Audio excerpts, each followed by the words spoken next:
Chapter 661. Was it because they were thinking about each other, or was it because their minds were connected? Makoto didn't know the answer to that question, but she felt inexplicably happy when Haoki-san appeared in her dream. The Haoki-san in her dream was just like any other time. She was cold and aloof, making her seem unapproachable. But when she gathered her courage and sat next to her, she felt like she could feel her warmth. And when she gathered her courage and shortened the distance between them, she could feel their bodies touching. She held his hand. She was happy. Unfortunately, this Haoki-san didn't seem to know how to speak, nor did she react. Was her imagination too lacking?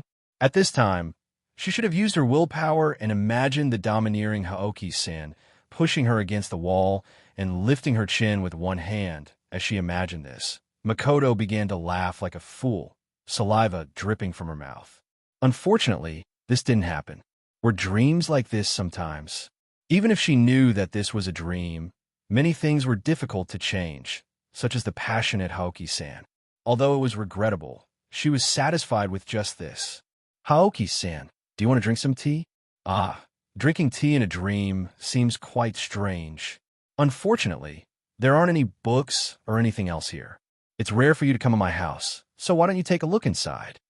Makoto said this to herself, then gathered her courage and pulled Haoki-san's hand. And then Haoki-san stood up and stood to the side, as if waiting for her to show her around. Instead, Makoto's face suddenly flushed red. Bringing Haoki-san home. How should she describe it? She was so excited. Unfortunately, this place was no longer as warm as it used to be. I'm sorry, I didn't know that guests were coming. Even my dreams are so messy. I've had enough. After pushing open the wooden door, she saw that the floor was covered in dust. As expected, no one lived here for a long time, right? After my grandmother passed away, this place was abandoned. In the past, this place was carefully taken care of. I still remember that in the spring, there would be flowers placed in the vase at the entrance every day. Makoto sighed. Now, the vase at the entrance was broken, and there were only withered flowers left in it. It no longer had the fragrance of the past. In the living room, there were still traces of sunlight on the floor that had been covered by the furniture. Unfortunately, there was nothing left except for a broken chair, standing alone under the moonlight. Indeed, it's better not to look. Shinichi shook her head and turned around. Let's go somewhere else. Isn't this your home? This was the first time she heard Miss Huaiji speak in her dream. That figure walked past her and into the living room. She looked around curiously. Tell me, she said suddenly, the story of what happened here. Shinichi was stunned. After a long silence, she nodded her head vigorously. This chair was my grandmother's favorite chair when she was alive. She liked to sit here and look out the window. When he saw me, he waved at me. This gap is where my front teeth fell out when I was young. Most of the time, my mother would sit here and do some handicrafts. Sometimes, she would make a few dolls for me. Dad would come home very late every day, but sometimes when he was in a deep sleep, he would hear the sound of the door being pushed open at the entrance. Sometimes Father would ask if Jeanne, she was asleep, and sometimes Mother would ask him to keep his voice down. Originally, there were pictures of my grandmother when she was young, my grandfather, and my mother when she was young. Later on, it was changed to pictures of me and my grandmother. After that, it was no longer hung here. It was as if she was showing off her treasures. Shinichi walked in her dream and wiped away the dust bit by bit. She told the only visitor about the past. In the end, in the empty bedroom, she blew away the dust on the canvas and saw the old graffiti in the model colors. This was actually left here? She held the frame and sighed softly. Then she laughed softly. If only this wasn't a dream. I really want to bring it back. Is it something very precious? Miss Huaiji asked. You can say that. The girl sighed softly and looked at the faded traces of paint on the canvas. My father drew this for me. When I was young, I always said that I wanted to go to the big city that was mentioned on TV. In fact, I didn't even know what a big city looked like. I only knew that people there wore beautiful dresses, there were many cute dolls and toys, and there were endless candies. But what my father and mother said was different from what I thought. Later on, my father drew a picture for me one day. but the drawing was so ugly that I couldn't tell anything. This is it. She showed the frame in her hand. There were only blurry patches of color left on it, and it was difficult to tell what it looked like in the past. This is the sun, this is a tall building, and this should be a car, right? I don't remember what this is. It seems that my father forgot as well. Shinichi shook her head and whispered softly. My mother told me that Edo was like this. At dusk, the white buildings would be dyed pink, and the glass would emit a golden light. There are so many people on the streets that I can't even count them. Cars are driving in groups, as if they are throwing a tantrum. I always thought that they were lying to me, but the first time I left Daoquan village, I realized that the outside world was exactly as they said. Miss YG, have you been to other places? Other countries and borders? She turned around and asked curiously, Someone as powerful as you must have been to other places, right? Miss YG only looked at the picture frame in her hand and didn't answer. It was as if she was admitting it, but also as if she wasn't. She didn't know if she was listening. It was as if she was hidden in a fog, difficult to reach and impossible to see clearly. But even if she was cold, there was a sense of reassurance. It was as long as she was by her side, she would never be afraid. When she held her hand, she felt warm, as if she was being illuminated by the sun. But if that was all, she felt that it wasn't enough. Because she was lonely. Shinichi looked up, wanting to say something, but stopped. He had never felt such a desire to know her better. She wanted to stand by her side, more intimately. She wanted to be like Miss YG. At that moment, the girl finally mustered up her courage. Miss YG, then she woke up from her dream. It was broken at the cruelest part. The girl opened her eyes on the bed and looked at the pale ceiling in shock. She didn't know when her hand had reached out, as if she wanted to touch something, but she didn't touch anything. She was stunned. Below the Stone Marrow Museum, at some point, in the basement, which was dozens of times larger than the surface, it was as large as a huge plaza. Tongi's hand paused for a moment, and she looked away from the projection of the Book of Destiny. She looked up and saw a small dot of light floating in front of her. Is this a believer? As if in disbelief, she was silent for a long time, then suddenly laughed softly. She didn't expect that in order to complete the substitute, after creating the reflection of Huaiji Suko, the divinity of the young master of destiny could be sprouted from the essence of her soul. And this divinity was even pointing in the direction of East Lord, faintly possessing the characteristics of Shihi. No matter how deep her foundation was, wasn't this a little too much? What was this? Was it a surprise or a shock? This was really too interesting. Why sure, we are indeed the most compatible contractors in the world. She narrowed her eyes in pleasure, humming a vague and ancient tune. Behind her, the god's wedge floated quietly like the sun, glowing faintly.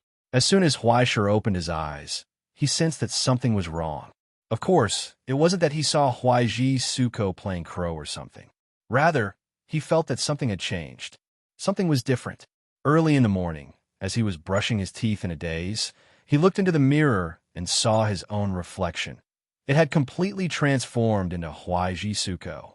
This was a state that was close to completion. Huaishur's reflection had completely overlapped with Huaiji Suko's record. Through young master of destiny's reflection as a medium, she could be said to be the embodiment of Huaishur's origin substance. She could even take his place to complete some simple tasks. If it was just rapid progress, he wouldn't be so surprised. But who could tell him what that faint halo above his head in the mirror was? Heavens, I've become an immortal. He put down his toothbrush, dumbfounded, and raised his head to look above his head. Under the sunlight outside the window, the faint halo above his head glowed faintly. What was this thing? But when he reached out to touch it, the faint halo quickly dissipated. It was as if it had never existed. Just as he was rubbing his chin, thinking for a moment, calmly analyzing, and then making a call to angrily scold a certain black-hearted woman for doing something, his phone rang first. It was Hu Po's number. You did this. As soon as the call connected, an angry voice came from the other side. What? Huaishur was confused. What did I do now? Wait, did someone see what Huaiji Suko did last night? He lowered his head in shock and looked at his own reflection. He suddenly didn't know how to explain that his avatar seemed to have become sentient and that there was an additional halo above his head. Who knew what kind of heartless thing had happened? He had just fallen asleep after a hangover. On the bright side, at least he didn't open his eyes like in the movies and have a baby next to his pillow. Then he really wouldn't be able to defend himself. Lianjin Bujing is dead. That's it. Hearing Hu Po's voice, Huaisher subconsciously let out a sigh of relief. You scare me to death. I thought you were going to slander my innocence. Speaking of which, what does Lianjin Bujing's death have to do with Huaiji Suko? You really didn't do it? Hupo was still full of doubt. Huaisher, we're grasshoppers on the same line. You don't need me to explain this logic, right? If you want to do something, you don't have to do it behind my back. Huaisher couldn't help but roll his eyes. He already left. I was so drunk last night that I could barely walk. It's fine if you want me to take someone's virginity from thousands of miles away, but to chop a middle-aged uncle, do you think I'm crazy? Speaking of which, how did he die? Who did it? Who else could it be? Hoopa sighed with a headache. Of course it's Lianjin Bujing. At this moment, a candidate who left died. This matter has completely blown up. You have to be careful. Maybe the people from Looming Hall will come looking for you. If they come looking for you, don't say anything. Don't do anything unnecessary. I'll be there immediately. Are you sure? Huaisher asked. What else? Hoopa was angry.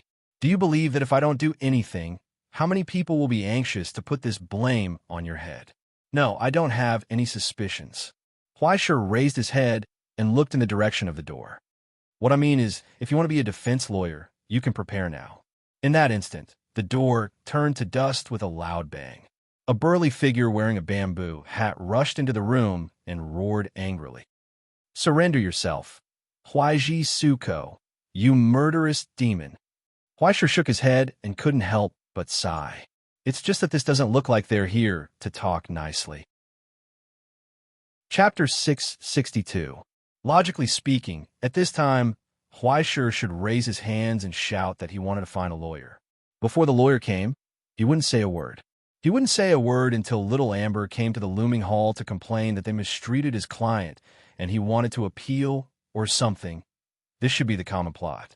But the person who came to the door now didn't seem to be inviting him over for tea. Instead, it seemed that he was going to seize this opportunity to beat him to death. Miss Huaiji, who had transformed in an instant, was still holding a toothbrush and a toothbrush cup in her hand and a phone that hadn't been hung up on her neck.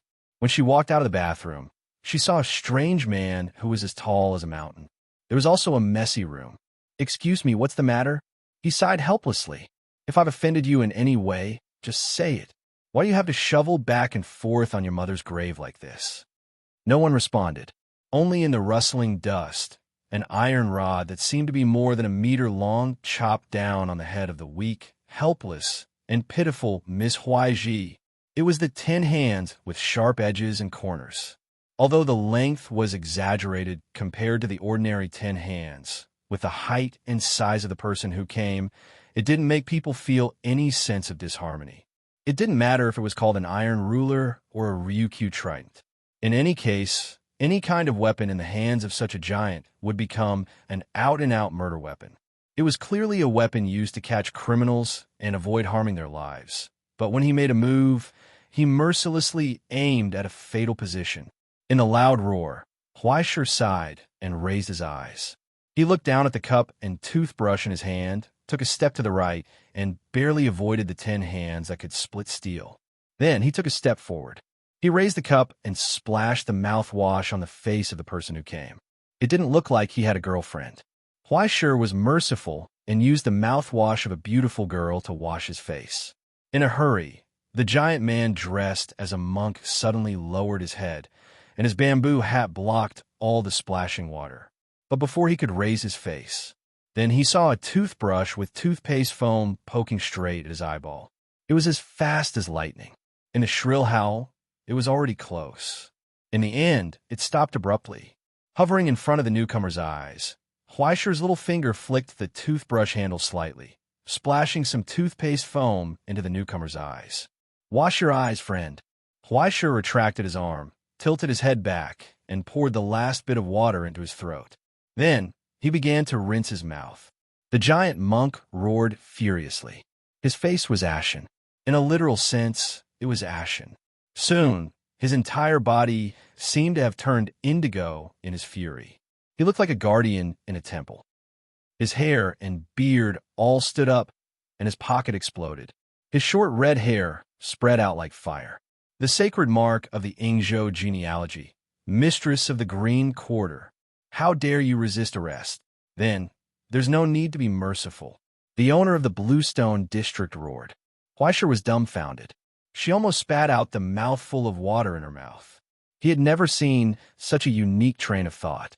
It's fine if you insist on resisting arrest, but who was the one who showed mercy? Could this be some kind of traditional Ingzhou art monologue? It was called Luoyi, right? But then there was a strange sound in the air. An invisible force twisted and formed a thick rope. It instantly contracted inward, binding Huaisha within. Outside the door, the skinny ascendant raised her eyes. She raised her hand and pulled on the origin substance rope. Then, a blinding electric current shot up from the rope, flowing into Huaisha's body. Numb. Remember, I am the director of the Looming Hall, Midajima Tadako. The owner of the Bluestone district raised her hands with a sinister smile. Her 10 hands clenched, and a dark green all suddenly popped out of the heavy end. In midair, her arm suddenly expanded by another 30%. A terrifying force erupted, breaking through the limit and smashing down on the skull of Huaisha Suko. Secret instrument, Jingang Force. At that moment, Huaisha lowered his eyes and sighed helplessly. What? Jiaoshan turned around in shock, glaring at his colleague behind him. The people of the Looming Hall went over. When? Just now, Mao Yi replied. As the 8 Hound Warriors, you let them do as they please. Jiaoshan was furious. This is the Rigian family. Where do you place the name and dignity of the Rigian family? The Rigian family? What Rigian family? Right now, it's just meat on the plates of ministers and warriors. Mao Yi sneered. Don't you understand, Jiaoshan?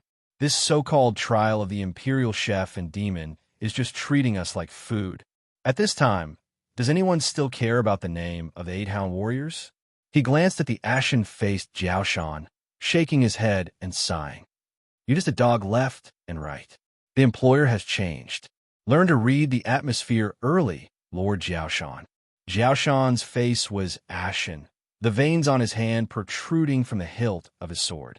The so-called warriors are the oxen and horses under the Lord. Mao Yi, haven't you thought about why your new employer would like a dog that betrays its master? Get out of my way. Jiaoshan glanced at him indifferently for the last time. Jiaoshan knocked away Mao Yi, who was blocking his way, and rushed to the courtyard where Huaiji was. It's too late. They've already left. Mao Yi shook his head mockingly. But that Miss Huaiji is really a beauty. It's understandable that Jiaoshan minister is so worried. Jiaoshan's footsteps paused. He looked over with a gloomy gaze, with a trace of pity. It was as if he was looking at an idiot. You still haven't figured out who you should be worried about? Are you worried about that unfathomable demon from the abyss, or the other dogs of your new master? Being looked at like that, Mao Yi fell into a daze. Suddenly, he felt a trace of uneasiness. Just like what Mao Yi had said. When they arrived, it was already too late. The entire courtyard was a mess. Zhen Shi, who had finally returned to sleep, was sitting on a chair and drinking tea to calm herself down. There were continuous loud noises coming from the house behind her. Are you okay, Zhen Shi? Jiaoshan bent down and held her shoulder. After looking at her for a moment, he finally heaved a sigh of relief. Mao Yi was already impatient. Where's Huaiji? Where's Huaiji? Zhen Shi raised her hand with a complicated expression and pointed inside the house. The dull, loud noises were getting clearer and clearer. Jiaoshan and Mao Yi looked at each other. Their expressions were getting more and more complicated. When they walked in, they heard more and more miserable screams. Don't hit me. I'm wrong. I admit it. Don't hit me. A burly man as big as a mountain was lying on the ground, kowtowing loudly. He screamed and cried. Please let me go, Miss Huaiji. I don't know anything, Behind him, a half-dead and skinny sublimata was hanging on the beam. He was foaming at the mouth and had already lost consciousness. Did I ask you to stop? Continue. Motoko Huaiji flew up and kicked his head. She scolded. Do you know why you're an idiot? It's because you usually slack off in the temple and don't kowtow. Now you're making up for it. You can't miss a day or a day's worth. This is what happens when you slack off. Then, Mao Yi saw that the elite of the Middle Prefectural Office, the tough man known as the Ironworks Master, actually continued to kowtow without even frowning. Even after smashing through the floor and smashing his head in front of the broken steel bars and stones, he didn't dare to stop. Silence. In a dead silence, there was only the sound of continuous kowtowing. In the midst of the loud noise, Huaishir turned around and smiled at Jiaoshan. You guys came at the right time. The real murderer who killed Riken Nobuyuki has been found. His Weibo name is Dai Dai Xiao. Cough, cough. Anyway, hurry up and take him down. As he spoke, he even kicked the master of the Ironworks master beside him. Speak. Who's the wrong murderer? It's me. It's me. Mitsushima Tadago cried and kowtowed. Hurry up and take me away. I admit to my crimes. I'm the one who did it. The awkward silence came again. Jiaoshan and Mao Yi were stunned. Jiaoshan had never seen such a fantastical scene and didn't know what was going on. After seeing such a fantastical scene, Mao Yi had already begun to imagine what kind of tricks his new employer would play on him as the one who caused all this at this point. There was only one way left. Mao Yi instinctively drew his sword. His face was ferocious. You bam! A punch came from behind and hit the back of his head. Mao Yi fainted on the spot. He didn't know if it was an accident or intentional. But that punch did make Huaishir's eyes light up. The timing and strength were just right. It was between a fatal blow and Mao Yi's tolerance limit. I'm sorry. Although this guy is embarrassing, he's still a retainer of the Riken family. I hope you can forgive him for being rude. Jiaoshan retracted his fist and raised his hand to grab Mao Yi by the collar and threw him out of the door. Thinking about it carefully, you guys seem to have been rude from the beginning. Don't you want to consider committing seppuku? Huaishir pinched his chin and pondered for a moment. He suddenly remembered. I'm sorry. Although it's rare for a guest to come, it's a bit messy here. I haven't cleaned it up yet. Please wait for me at the door. I'll make tea for you. There's no need for tea. Jiaoshan glanced indifferently at the two guys at Huaishir's feet. However, I'm more concerned about what you've done. I've done what a kind person should do. Huaishir shrugged. His 5 fingers opened, and wisps of ashes fell from his fingertips. You see, sometimes to make people recognize reality, it only needs a nightmare. Jiaoshan didn't speak. His brows gradually furrowed. He didn't know what to do. Should he take down this arrogant person on the spot, or pretend that nothing happened? But no matter what, the looming hall would not let this go. Just as he was pondering, the phone in his arms suddenly rang. After connecting, his expression changed slightly. Soon, he hung up the phone. Miss Huaishir, Master Quan Jiang wants to see you. Chapter 663. Invite what? Invite me to dinner or tea. Hearing his words, Huaishir remained unmoved. Instead, she sat back down on the chair in the room and calmly asked, Don't tell me that when the time comes, the old man will suddenly throw his cup as a signal, and the Hakahunian warriors of your family will rush out from behind the screen and chop me into pieces? You are Ms. Shin's representative, and also an honored guest of Rikyo House. This kind of humiliation will never happen again in Rikyo House. Kakiyama replied calmly. We just want to conduct a temporary investigation to clear your suspicion. Ms. Amber has arrived. Please don't worry. What about Shin? Huaishir asked. If I leave, will anyone use her as an excuse? Before you return, this one will not leave this place. Kakiyama replied firmly. If anything happens to Ms. Shin, you can cut off my head, and I will not have any objections. Just outside the door, a car had quietly stopped. The car door opened, waiting for Ms. Huaishir's arrival. After confirming with Shin that Kakiyama could be trusted, Huaishir handed the Lord of the Flies to her in front of Kakiyama and gave Kakiyama one last look. That kind of look made Kakiyama's back a little cold. He didn't know if it was a threat or a taunt. But when Kakeyama came back to his senses, that graceful figure was already gone. Huaishir sat in the car and finally came back to his senses. Thinking of his swaying steps just now, he couldn't help but sigh. I'm so flirtatious. Name? Huaishir Suko. Age? 18. Gender? Male. Huaishir rolled her eyes, causing the faces of the old men at the head of the table to darken. Ms. Huaishir, this was suggested by Inugon family's elder to hold a temporary investigation for you. I hope you can be more serious and not joke around. It's strange. I think you already have the answers to some of the questions, right? Just like my gender. You can't change the answers just because you found a nail in a soft persimmon, right? Today's Huai poems were still as eccentric as ever, until Hupa, who was watching coldly from the side, was about to poke a few holes in himself with his gaze. All right. If you have any questions, please ask quickly. Huaishir lowered his eyes and glanced at the clock on his phone. After all, time is precious. Then, let's get straight to the point. In the middle of the seat of honor, the middle-aged man next to Old Hound Jiang said, "Where were you last night?" When he asked the question, his eyes were as sharp as a razor, cutting fine cuts on a person's skin. "Sleep," Huaishir replied calmly. "I was drunk last night, and everyone saw it. A bartender did it, and I didn't open my eyes until 10 o'clock this morning." The middle-aged man suddenly asked, "Who can prove that you have been in the room all this time? Who can prove that I wasn't in the room the whole time?" Huaishir sneered. "I thought that you would understand some common sense, but I still say it anyway. This kind of thing is just like on the internet. Whoever has the loudest voice is right. I don't study much, but I remember that all the borders of this country and your country use maritime law, right? However, no matter which law system it is, there is the most basic principle. People can't incriminate themselves. Who makes the claim and who provides evidence is the principle of heaven and earth.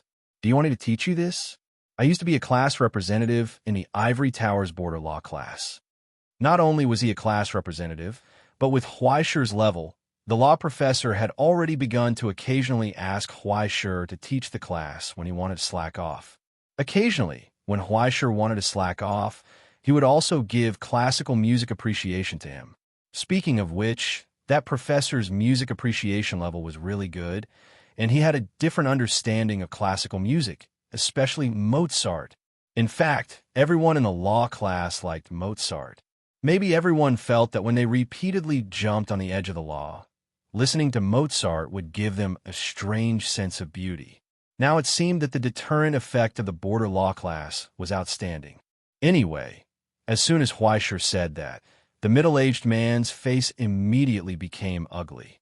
The Ivory Towers border law class was famous for being difficult and troublesome. Every year, there were all kinds of talents who were about to graduate in order to get higher evaluation points from the teacher. They tirelessly wandered between the borders and did something that was not allowed in the law. This was a warning.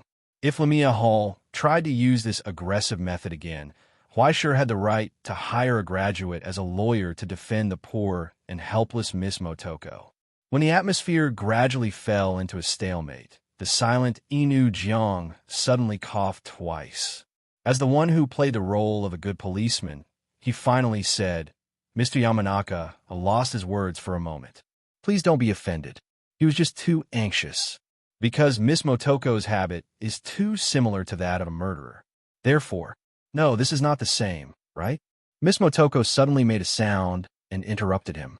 She spread her hands and told him seriously, "This is obviously not the same thing." Inu Jiang was stunned for a moment and immediately nodded. "I'd like to hear the details. Cough. A friend once told me that beheading is different from correcting a mistake." Huaishir raised a finger and said seriously, "It's not just whether there's a complete cut or not, whether there is a connection left. Even the method and thinking are completely different. In your eyes, is there only one way to chop off the neck in the world?" Even if you say so, Yamanaka was about to speak, but he was interrupted again. "Listen, what I want to tell you is that there is a decisive difference between beheading and correcting a mistake," Huaishir said coldly. the so-called beheading is a very straightforward and very comfortable method. It won't be sticky and confusing. Do you understand that when it's time to make a decision, it's time to make a decision? This is the simplest and most straightforward way to end it. Its purpose is to kill something, to make something disappear, to let something leave the world, to avoid endless poison. You see, to find the right place, then cut, and everything will be over. Other than that, anything else is superfluous. So you need to be more cautious, examine your own purpose, examine your own deviation and thoughts. If there's a second solution, you should not use it. Because a person only has one life, and there is no possibility of redeeming it. What the F*** are you talking about? Yamanaka wanted to refute her like this, but when she said these words, her expression became solemn and serious, as if she was narrating some irrefutable truth. She did not allow others to interrupt her. But the guy who corrects a mistake is different. Huaisher squinted and suddenly said, "If I didn't see wrongly at the scene, some people have been tortured before they died, right?" Once again, he recalled the corpse he saw in the alley, the tragic ravages that happened before the beheading. That guy's focus was not on the beheading, but what happened before the beheading. The deceased experienced pain, and the final mistake was just a pity for you. From the beginning, it was contrary to the basic idea of beheading. Yamanaka was furious and stared at him. "Do you think this kind of sophistry will work?" "I'm just saying some of my own thoughts. Isn't this what you asked me?" Huaisher shrugged and helplessly spread his hands. But when he looked at the faces of those people, he couldn't help but smile. To be honest, I don't know why he specifically used this way of killing, but I think he wants you to pay the price. Could it be that, among you guys, have you done something that you feel guilty about? In the silence, no one spoke. Only Yamanaka's face became more and more ugly. Inu Jiang was still silent, as if he didn't hear. Bingo! Huaisher seemed to hear a hallucinatory prompt. It didn't take long for the short interrogation meeting to finally end. It didn't succeed in clearing the suspicion. Anyway, even if Looming Hall said that they believed that Huaisher wouldn't be the wrong murderer, Huaisher probably wouldn't believe them. The final decision was that although there was suspicion, it wasn't big. During the investigation, they couldn't leave the range of Regi's house, and they couldn't go out, which was equivalent to a different kind of grounding. Maybe it was because he went out occasionally to kill before, and it left some shadow in the hearts of the old men of Looming Hall. Huaisher didn't care about personal freedom. Anyway, he was hired to cook. After the trial of the culinary demon was over, and Maki's matter was settled, he would leave. Would Looming Hall dare to stop him? After sending him out, Hoopa felt that he was about to be mentally and physically exhausted. "It's just a formality. Why do you keep looking for trouble?" If I can handle it, I'll directly take her away. If I can't, then I'll just go through the motions. Why do all the good and bad things have been said by Looming Hall?" Huaisher sneered, not buying the pretense of those old men at all. "It's best to be careful. Those old men might be planning how to deal with you after the competition." Hoopa shook his head. "What level do you think those ascenders of Looming Hall are at? They're average. They can barely maintain law and order. But when it comes to using them for something, they're so stingy that they can't do anything." Huaisher evaluated. If you really want to rely on those people to catch the wrong murderer, then it's better to hope that they can die in a place where they won't cause trouble for others. That's normal. The left, right, and center offices are just organizations that Looming Hall uses to cooperate with the MPD to maintain social order. The truly capable people have long been chosen to enter the departments of fire control and thief control, not to mention the throne that belongs to the emperor in name. After Hoopa casually warned him, he asked, "It sounds like you have some sort of idea just now. Maybe I'm just gauging the heart of a gentleman with the yardstick of a villain.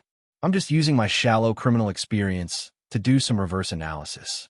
Huaisher thought for a long time and said seriously, "I think there's a problem with your family." Chapter 664. I think there's something wrong with your family. After hearing this, Ricky Amber felt that the world had become even more fantastical. She looked at Huaisher strangely. "How can you think that there's nothing wrong with our family? Anyone with eyes should know that there's something wrong." right? Huh.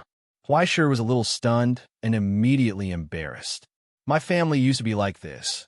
I thought it was quite normal. Amber rolled his eyes when he saw this. As long as there are too many people, there will be problems everywhere. Once there's too much money, there will be problems even if there's nothing wrong. It's not strange that there's something wrong with the Ricky family, but it's strange that there's nothing wrong with them. No, I'm just sure of one thing. Huaishir sighed softly. These days, I've been thinking about why Sasaki didn't want to show up, but insisted on secretly tracking the clues of the murderer. Is there a possibility that he realized that the Ricky family can't be trusted anymore? After a pause, his expression became gloomy. That is to say, if the situation is worse, the murderer may be hiding in the Ricky family now, right? Amber didn't say anything, so she just shrugged. Who do you think it could be?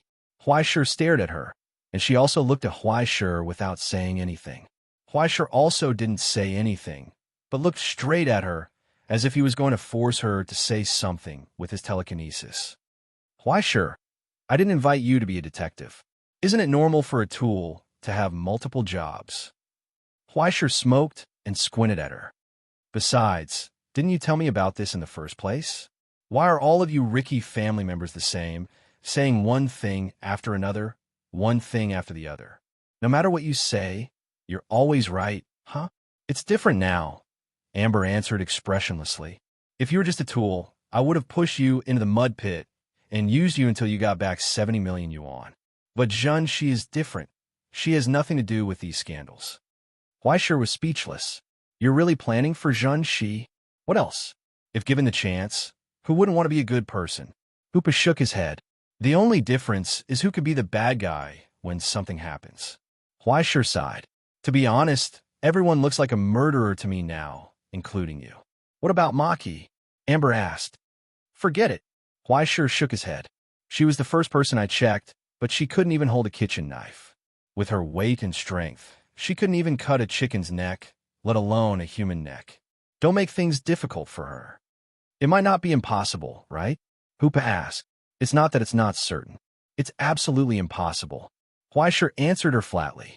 With her physical strength and condition, there is only one person in the world who can do such a thing. We all know that person, don't we? The corners of Hoopa's eyes twitched violently. He didn't say anything. Who else could it be? Luo Xian. If it was Sister Xian, she might be able to kill her way from Nara to Kyoto with a small piece of paper in her hand. But if it was really her, she didn't need to hide at all. She could kill everyone in the Riken family with a kitchen knife. Maybe there was a second person in the world who had such a talent, but it definitely couldn't be Maki. The probability of this was even more exaggerated than Huaishir going out to buy a pack of cigarettes and running into 8 destructive elements. You really trust her. Trust is mutual, Hoopa. Huaishir looked over and stared into Hoopa's eyes. So, answer me. Are you a murderer? Hoopa was amused and suddenly asked. Huaishir, do you hate your family? It depends. Huaishir said, although I want to beat them up sometimes, it's not like I hate them to the point of being irreconcilable. If we can't live together, we can live separately. Isn't it the same?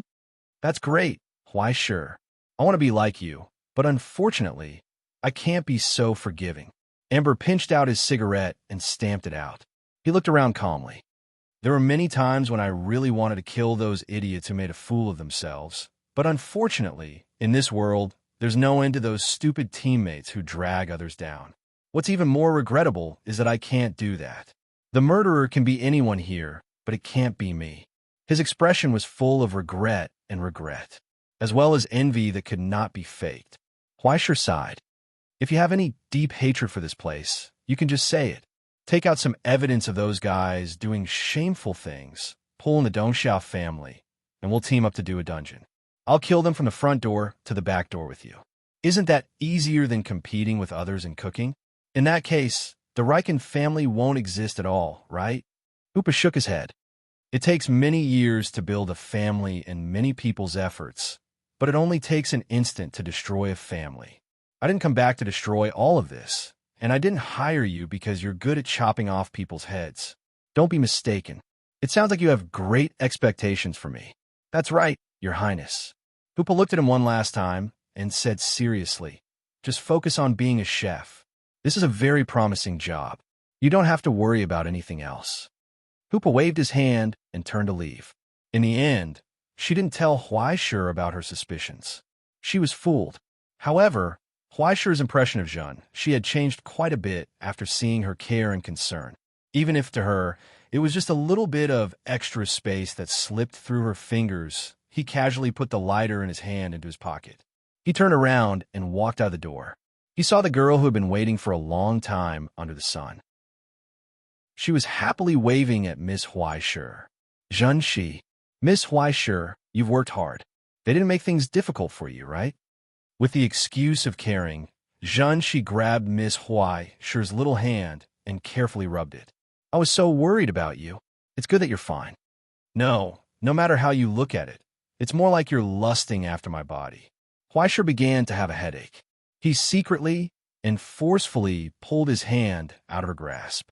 Then he raised his hand and pressed it against her forehead, blocking Zhen Shi, who was about to pounce on him. He kept a safe distance. He didn't have such a thing as a chest. What if he touched something indescribable and terrifying? "It's just a little while. You don't have to be so anxious, right?" "Because I'm worried." Zhen Shi tried to move forward while resisting her hand. She accidentally said what she was thinking. "Uncle Jiaoshan said that those old men aren't good people. I think they're just lusting after Miss Huaishur's beauty. Wasn't that the plot in the little booklet in the convenience store? Once their weakness was caught, they would be forced to do this, and that by those perverted old men." Thinking of this, Zhen Shi wanted to bite her handkerchief. Her heart felt like it was being stabbed by a knife. She didn't know if she was envious or angry. "Can you be serious for a moment?" Huaishur curled her fingers and mercilessly knocked her on the head. She curled her lips and said, "Everyone had a friendly discussion, cleared up the rumors, cleared up the misunderstanding, and reserved their opinions. The meeting ended in a harmonious atmosphere." Ah, such a bureaucratic tone. "Anyway, it's just some meaningless pretense. Don't worry about it." Huaishur said, "Instead of worrying about this, you should worry about where to sleep at night. The house has been destroyed. What should we do?" "Don't worry about that." Zhen Shi became excited again. "Uncle Jiaoshan gave us a big house. Even the kitchen is much more spacious than before. There's even a private hot spring in the back. It's said that it's good for the skin. Let's go to the hot spring together after we go back." "Hot spring? Forget it. I'm not interested in hot water. Hey, let's go together. Let's go together." Zhen Shi wagged her little invisible tail and ran back and forth around Miss Huaishur. Her eyes were full of hope. "Miss Huaishur's skin is so good. Let me soak in it and let me bask in it." Huaishur could only look up at the sky and sigh. It's not a matter of basking in the light or not. It's a matter of whether some of your thoughts can be seen in the light or not. "No," he refused decisively. "I'm tired. Let's go home and sleep." "Okay," Zhen Shi followed beside him dejectedly. Her dejected look made Huaishur feel like she had done something unforgivable. He sighed and couldn't help but shake his head. "Zhen Shi, you're going to run for the head of the family. Don't always act like a child. It's just going through the motions anyway." Zhen Shi shook her head nonchalantly. Being the head of the family is something that Cousin Hu Pe and Cousin Jiujing should worry about. Just the thought of having to deal with those old fogies every day makes me feel terrible. It's too scary. When you first decided to run for the head of the family, you still acted like you were very powerful." Huaishur sighed. "I think that if you're serious, you'll be able to get the hang of it very quickly. This is different. Although I've had that kind of dream before, it feels completely different from what I imagined." Zhen Shi looked away and muttered in a low voice, "Anyway, if I had to stay in a place like this for the rest of my life, I definitely wouldn't be able to bear it. Even if I had a very comfortable bed and could earn a lot of money, it would still be very sad. Anyway, I'm very old-fashioned. The life in the television doesn't suit me." When she said this, it made people feel like she was a country bumpkin who had nothing to lose. Huaishur didn't know whether to sympathize or be surprised. He was just a little worried. "Zhen Shi, are you okay?" "I'm sorry. It's just that when I think about Miss Huaiji leaving after the competition, I feel a little sad." She lowered her head and pulled Huaishi's sleeve, looking pitiful. No matter how powerful I looked before, I was just a fox pretending to be a tiger. Once Miss Huaiji is gone, I'll definitely be beaten back to square one. Can't I stay for a while longer? Sorry, I'm afraid that's very difficult. After all, there's still a lot of work to do. Huaishi replied helplessly. Don't be sad. Even if I'm not here, Hoopa will definitely take care of you. But that's different from Miss Huaiji. She shook her head. I know that my cousin Hoopa definitely won't care, but I don't want to live under someone else's roof. Since I was young, my mother has always said that if you don't work, you won't eat.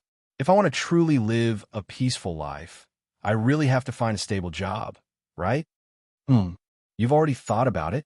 Yes. She thought for a moment and said firmly, although it's not a dream or anything, I already have something I want to do in the future. The girl's expression was rarely serious. She was so serious and solemn, as if she was afraid that Miss Huaiji wouldn't agree. She was waiting for his approval. Huaisha was stunned for a long time. He couldn't help but reach out and ruffle her hair. It's a good thing to have a goal, but can you tell me the specifics? This is a secret. I feel like it'll be funny if I tell you. She avoided his gaze and said embarrassedly, when the day comes that I can do it, I'll tell Miss Huaiji. Huaisha laughed. Then you'll have to do your best. Yes. She nodded vigorously and also laughed, suggesting, Miss Huaiji, I'll cook porridge tonight. We can also fry some spring fish. Okay. After eating, let's go to the hot spring together. No. Let's go. No, I have rabies. I'm afraid of water. Sauna is fine too. I'm afraid of heat. No. As they chatted, they slowly made their way back to where they were supposed to go. When she raised her head, she could see Miss Huaiji's back in front of her. Her slender figure was bathed in the afternoon sun, as if the sun was gradually overlapping. It was sparkling. Just looking at it was enough to make people feel at ease. Even if they walked into the darkness, they could feel the warmth that made people yearn for moving on the earth. As long as they saw it once, they wouldn't despair in anxiety and hesitation. No matter how long the dark valley was, that was the most precious thing in the world. Compared to it, the position of the head of the family and the beautiful life on TV were not even worth mentioning. I want to be like Miss Huaiji, she whispered softly. She buried this wish deep in her heart, which she would never tell her, and stepped forward to catch up. Chapter 665. In another quiet room, the young warrior respectfully took 3 steps back on his knees, bowed his head again, and said goodbye to the old man of the looming hall. Then, I'll have to trouble you to take care of me. You're welcome. We're all part of the government. It's only right to take care of each other. Mr. Jiojing is so young. The future matters will depend on you.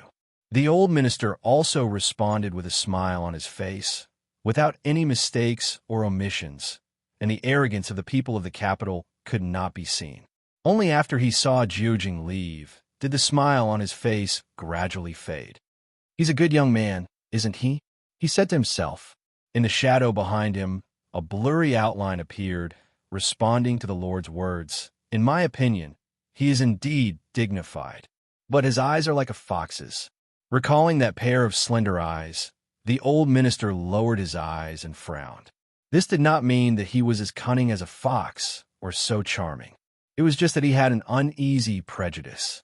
No matter how upright and solemn he looked, he always felt that pair of eyes always had an indescribable evil aura, like a crack that led to the darkness.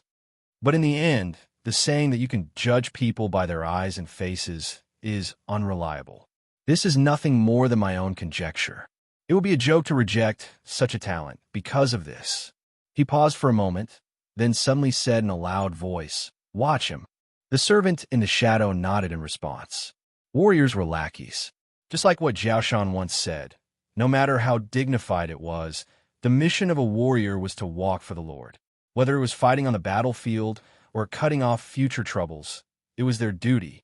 This was the essence that could not be covered up by the Yin's Tale and the Book of 5 Wheels.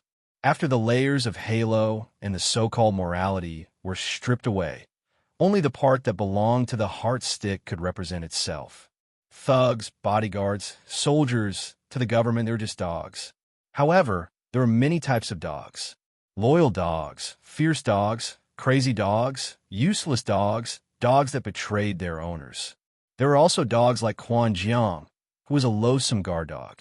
While pondering, her husband suddenly raised his head and ordered the servant outside the house. Later, take my nameplate and go to see Inu Jiang Zhongzhuan.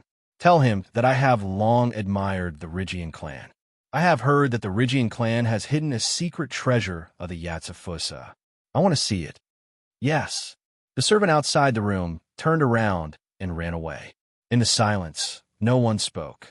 The car door opened, and Hupasagwa shook's old face with a strange smile. Holding his little teapot, he clicked his tongue and sighed. It's good to be young. It reminds me of when I was young. Sure enough, you should find a partner when you're young.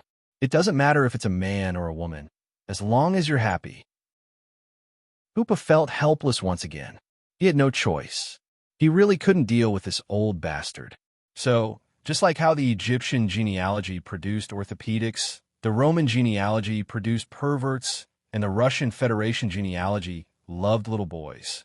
Could it be that the Dongxia genealogy produced this kind of headache-inducing old monster? She thought about Lu Wu, Mystic Bird Judas, and Emperor Qing. Hoopo's head began to hurt. Whatever you say. She leaned against the car's seat and sighed heavily. Don't be so lethargic. When you're young, you should go out more often and get some sun. Once you're old, you won't want to move anymore. You'll just sit in your little room day after day. The only thing you can talk about is cooking. Guoshuk sipped the tea from the teapot that seemed to never be finished. He looked at her disheveled appearance and gloated. You seem to be very annoyed by your work. Hoopa shrugged. Who says I'm not? There are so many things to do, and I'm afraid of breaking the vases. In the end, it's a mess. Guoshuk shook his head. I'm talking about Hoopa. It's Hoopa. The girl raised her voice. I'm Erjuzi, little flower. Can you please respect the traditions of Yingzhou and not call me like a northeastern child? The old man curled his lips. It's just a title. With your age, even my granddaughter looks old. Isn't it the same if you call me Hoopa or Nan Nan? He paused for a moment and asked, You're talking about that Jiechue murderous demon. Is he strong? Hoopa wanted to say something, but hesitated. She sighed helplessly. It's not a matter of whether he's strong or not. He's very troublesome. How troublesome? No matter who the other party is. Right now, this is clearly a method used to stir up trouble and interrupt the Rigian family's master selection. Before the culinary demon trial is over, who knows what kind of trouble will be caused. What's more, that idiot Rigian Bujing died in that kind of place, giving the looming hall the best excuse. They can't wait for the Rigian family to admit that the situation is out of control and then fully take over. That old man, Inu Jiang, brought out the old rules and held some culinary demon trial. It's a hindrance to them. Hoopa rubbed her brows and sighed regretfully. I'm afraid this is just a prelude. Soon, the current Rigian family will gradually become a battlefield between the Gong family and the Wu family. She could foresee that that day was very close. At that time, Nara would definitely become a huge whirlpool. That's why I envy you young people. Guoshuk laughed ambiguously and asked again, Under such circumstances, how long do you think the Imperial Culinary Demon trial will last? Hoopa thought for a moment and replied, It's half over now, but they should be more cautious later.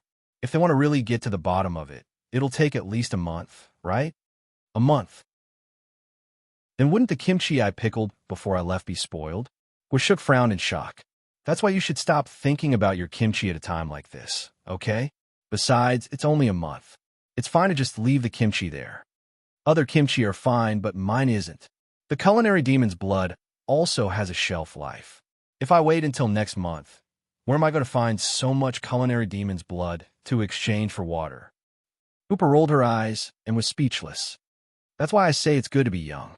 Everything can be done slowly. Guoshuk sighed and said sincerely, when people get old, they will know that time is precious. They won't be willing to waste too much time on meaningless things. What's precious is not patience, but decisiveness.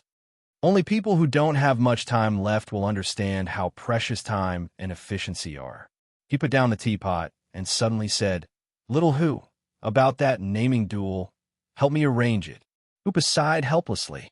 She didn't have the energy to fix it anymore. She only asked, "Who do you want to name? Do you have a list?" Hoopa took out a few books from a bag behind the car seat. He looked through them casually and handed over a document. Gwashuk took it and flipped it open. Including the introduction, it was only 2 simple pages. The old man took out a page and pointed at the name at the very front. "This?" Hoopa glanced at it. "The general of the Undermountain cuisine? This guy is very weak. Are you planning to bully him?" "No, I mean other than this." Gwashuk picked up the list seriously and pointed it at Hoopo's face. He said seriously, "Other than this guy, who can't even be brought to the table, name everyone else." 7, all of them? "All of them," Gwashuk said calmly. "They're all just a bunch of people who want to fish in troubled waters. Instead of letting them waste this old man's time, why don't I just get rid of them?" Hoopa was stunned. But this is too what? Exaggerated? I don't think so." The corners of Gwashuk's mouth slowly curled up. His wrinkled face revealed a smile unique to a predator. "There are only 7 dishes of this level. Do you think this old man can't finish them all?" In the silence, a malevolent malice that came from the abyss appeared in those pitch-black eyes. "There's a method called cutting the Gordian knot. No matter what they do, as long as the competition is over, the result will be unshakable. Since you know it's going to rain soon, shouldn't the most important thing be to put away the clothes first?" He was smiling, full of anticipation. After he shed his usual disguise of being old and kind, what was revealed was the madness and malevolence that was brewed from countless demonic culinary skills. He had once gone deep into paradise and didn't become a dish on a plate. Instead, he was a terrifying existence that escaped unscathed from the rancher. "There's no need to be so serious, right?" Hoopa was stunned.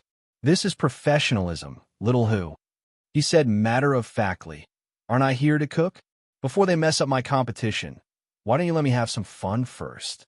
When this abnormal sense of hunger could no longer be concealed, the biggest monster in this trial of the Imperial Culinary Demon issued a challenge to all the opponents. 1 against 7? In the evening, Huaishur, who received the news, didn't feel good. "Is it that exaggerated?" "Yes, it's that exaggerated," Hoopa said tiredly on the phone. The old man was impatient. He wanted to have some fun before someone decided to flip the table. In the end, he moved his mouth and I ran my legs. "Isn't the position of the agent and the employer reversed? Do you need to change the agent? I want to recommend a famous idol culinary demon, Mr. Huaishur. He's good, doesn't stick to people, does things for money, and absolutely won't cause any trouble. Okay, you go and fight with him? Whoever wins gets the job." "Forget it." The corner of Huaishur's eyes twitched. Even if he had seen an overly powerful opponent like Eliza, Huaishur still couldn't see through old Gua's depth. That old guy hadn't used his real strength since the beginning of the competition. He could be said to be unfathomable. At this time, he was still glad that he hadn't been selected. How could he be so reckless as to deliver food to the door? Miss Huaishur was very gentlemanly.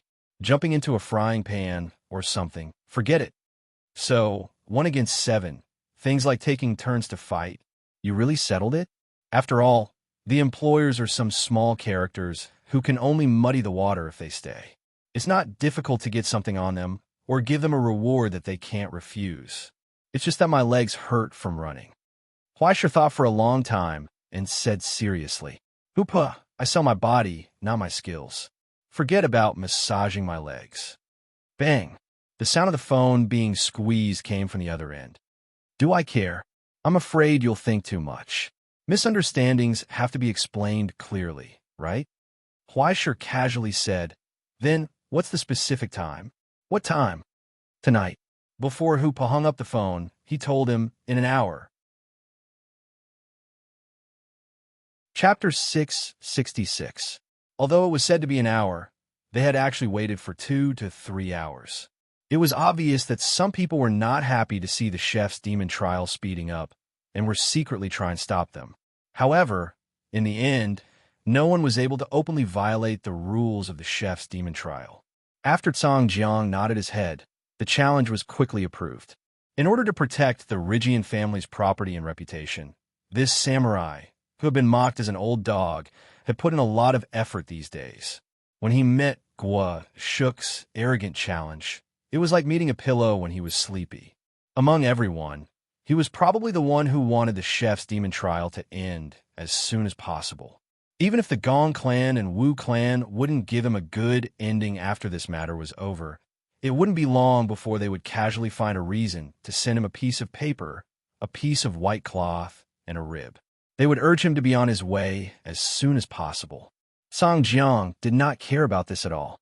Whether it was blind loyalty or stubbornness, that old man had already bet his life on the responsibility that the Rygian family had entrusted to him. The cruelest thing in the world was death. If a person was not afraid of death, then what difference did it make to him, no matter how strong the opponent was? 2 hours later, the 8 enforcers of the Rygian family finally gave their permission. Huaishir had seen enough of the commotion and finally brought Zhen Shi to watch. As soon as they entered, they saw the tattooed Russian Federation's fur bear, Vladimir, waving at them enthusiastically. "Over here! Over here! Have bootlicker!" Huaishir glanced at him and pretended not to see him. He continued to maintain the image of Miss Huaiji as a noble and cold goddess. Vladimir still looked like a wild punk. After grinning at Zhen Shi, he withdrew his gaze. After Huaishir sat down, he realized there were indeed a lot of people here today. Not only were the representatives of the candidates present, even the chef's demon chefs who had already been eliminated were here. For example, the head chef of the Three Roads, Shun Jinji, industrial chef Jijian, and so on. Even the eliminated candidates were not willing to miss this feast. After all, it was Guo Shuk, an undying old monster. However, he hadn't appeared in a public competition for more than 20 years. Only the cooking demons who had heard about him from their teachers and rumors couldn't come to a conclusion. 1 against 7. Could such an exaggerated thing really be done? No matter how watery a cooking demon was, he was still a cooking demon. They were elites and experts that were 1 in a million. If the one-on-one duels were divided into 7 days, perhaps the old man would be able to defeat all of his opponents easily. However, fighting against 7 genuine cooking demons in a row, this kind of ridiculous matter was simply unimaginable. Even if he was known as the Tao Tai, his appetite shouldn't be so exaggerated, right? "Oh, everyone is here? Sorry to keep you waiting." Just as everyone was waiting, the kind and warm voice that sounded like an old man walking his bird in the park sounded from the entrance. He was carrying a bamboo basket in one hand and a heavy cloth package in the other. No one knew what was inside. Casually strolling past, he greeted each of his peers in a friendly manner. And the bloody package in his hand looked like a pig head. Huaishir raised his brows.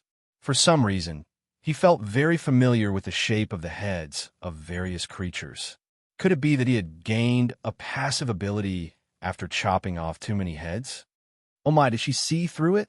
Guo Shuk chuckled. "Miss Huaishir has great taste. It's the only one with 7 tastes." He casually walked to the side of his counter, put down his things, and opened the package. Inside the package was a pig head that had just been bled out. It had yet to be singed or treated. It wasn't easy to find this thing. I've traveled all over Nara, and it took me 2 hours to find a pig farm. You people from Yingzhou are so troublesome. You can't even raise your pigs properly.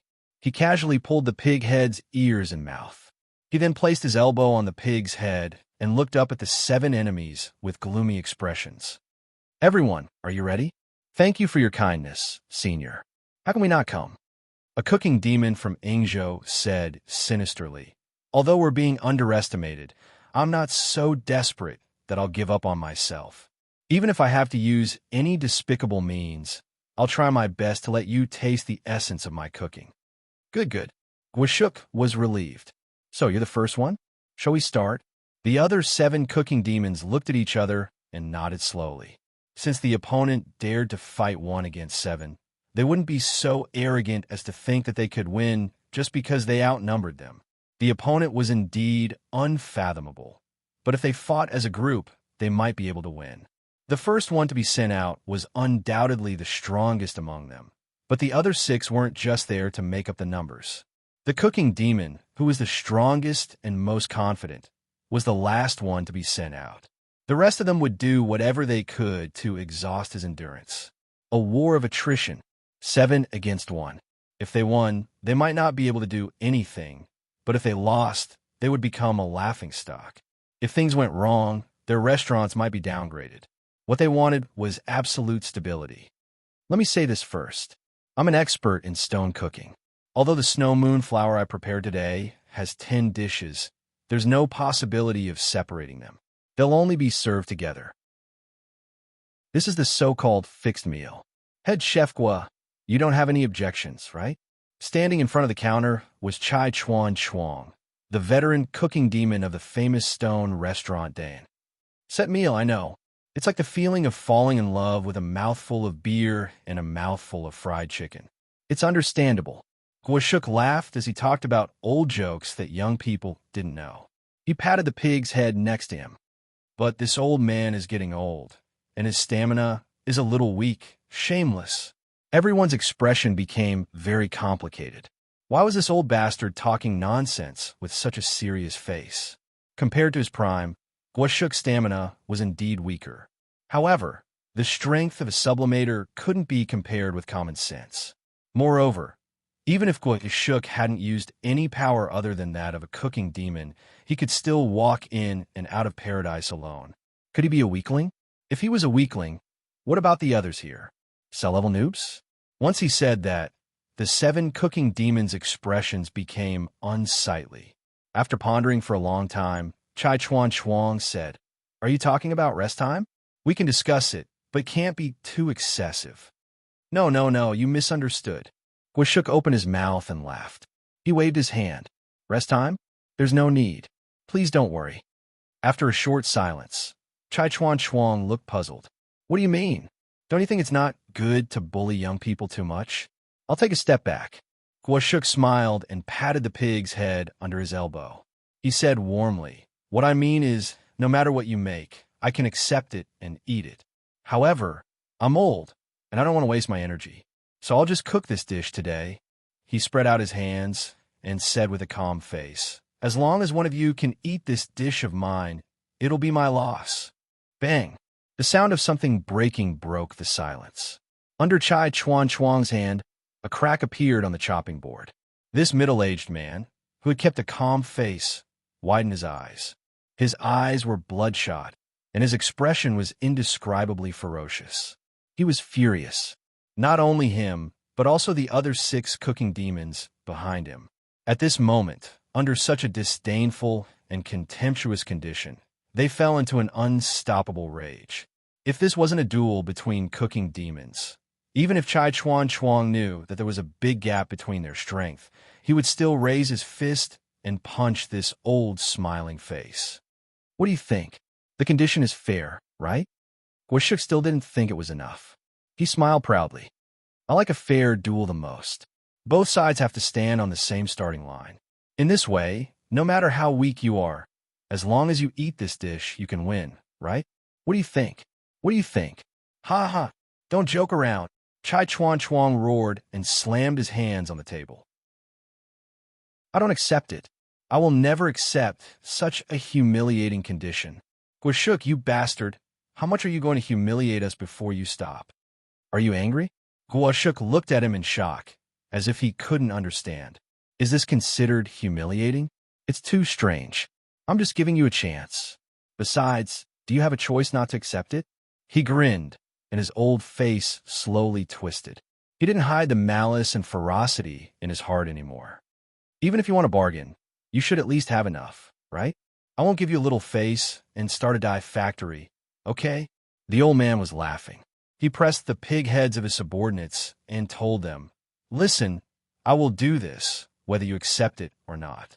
If you can't stand such a humiliation, please turn around and leave. Even if you admit defeat by leaving, it's okay. That way, you can flatter yourselves, right? It's not like I can't even defeat a 170-year-old old man in a group fight. I just can't stand being humiliated. Ha ha ha ha ha ha. In the dead silence, Only the old cooking demon's laughter could be heard. Everyone's faces turned darker and darker. That old man is too despicable, Huaisha murmured. Isn't this as cool as a battle between powerful warriors? Shinichi looked at him in surprise. The halberd film gives off the vibe of an old swordsman with his eyes covered. It's so cool no matter how I look at it. She still didn't understand what was going on. Chapter 667. It's a psychological attack. Huaisha explained, once on the field, both sides should be equal. They should go all out and let the opponent lose without any regrets. That guy looked down on the opponent by going 1-7 at the beginning, and now he proposed such humiliating conditions. In addition to saving energy to digest, more importantly, it's to stimulate the opponent's mentality. Oh, it's like scolding people when they're playing basketball on TV?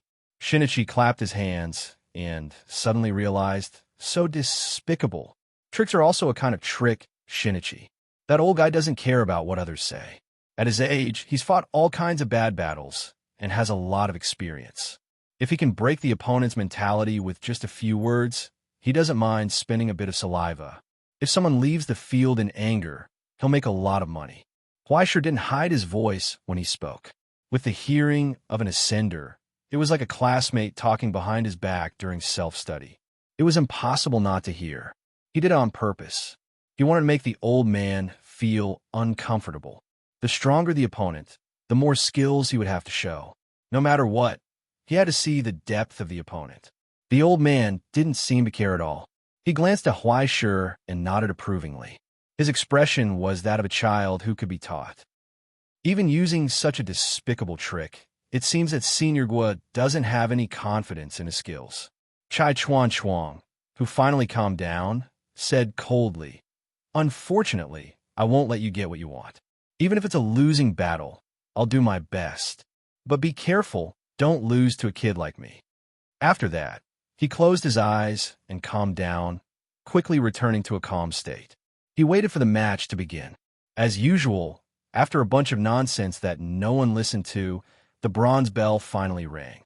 The moment the high-pitched sound burst out, Chai Chuan's hands were like moving clouds and flowing water, making his dishes as if they were an art.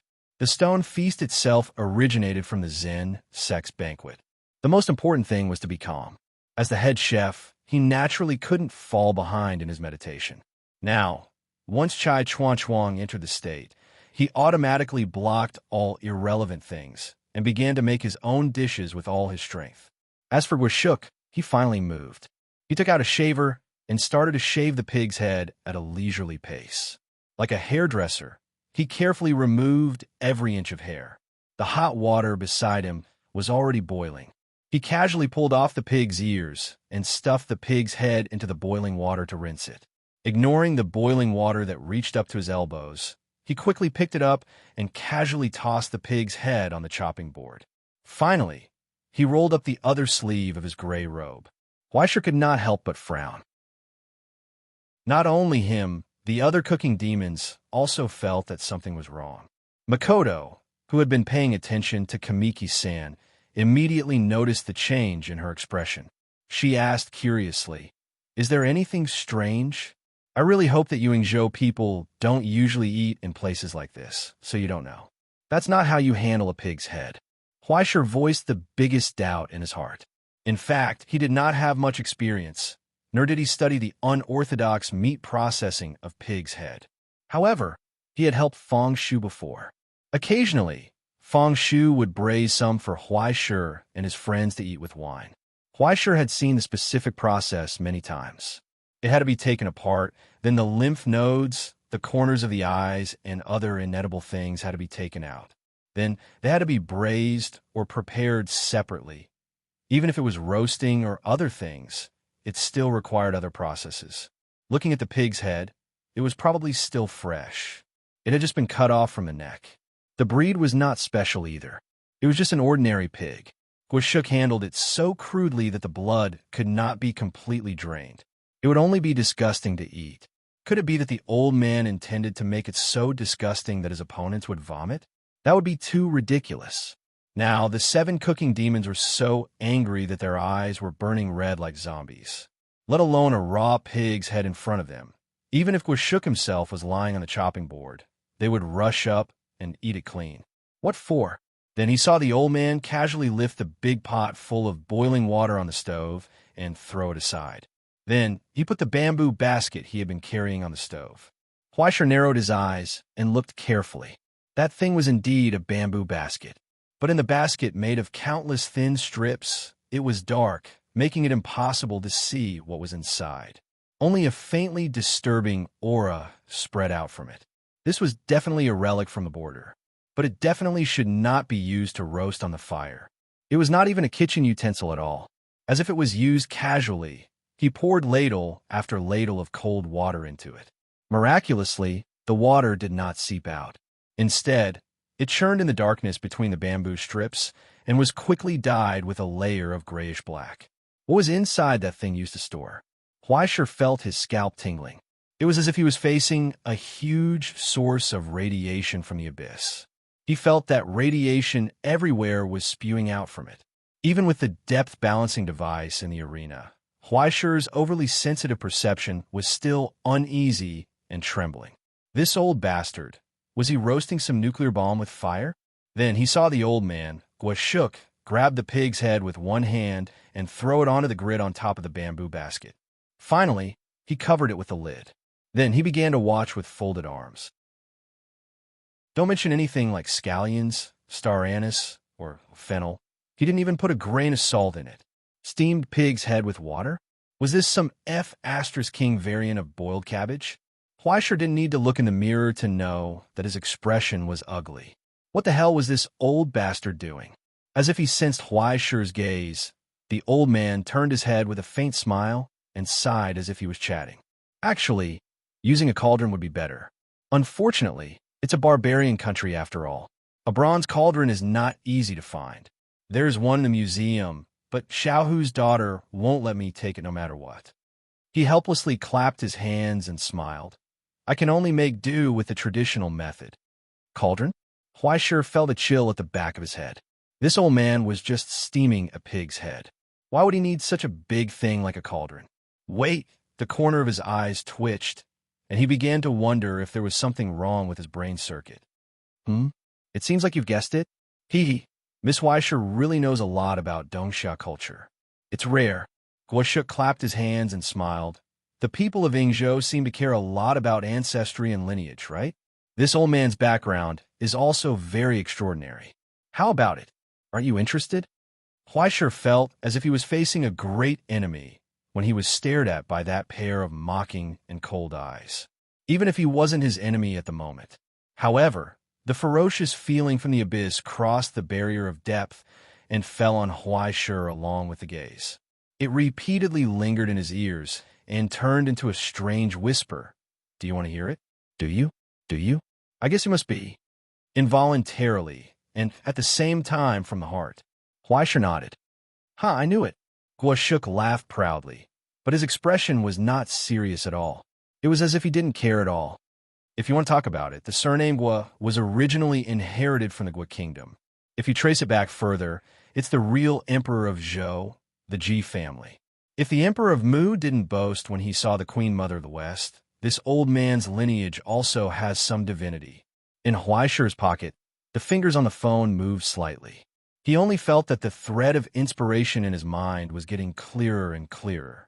He was only one step away from the final answer. Ahaha, there's no need to investigate. This kind of ancestral glory has nothing to do with me, but there's nothing to hide. Gwashuk glanced at him mischievously and directly said the answer. Before the Gua kingdom moved away, it was highly valued by the emperor of Zhou, who was a demigod at that time, and was given an important task. The position passed down was called Uncle Zone. Huaisha's fingers that were tapping on the phone stiffened in place. It was as if a bolt of lightning had struck his brain, illuminating the darkness and pointing straight to the only answer. Uncle Zone. It could even be traced back to the official position of the ancient emperor of Eastern Xia, Zhuanxiu. It was in charge of the etiquette of the state, and it also had the functions of the calendar, music, history, and so on. However, this was just a trivial matter. Among all its powers, the most important one was the sacrifice. For the gods and ghosts of heaven and earth, it offered sacrifices at the 4 times when it appeared.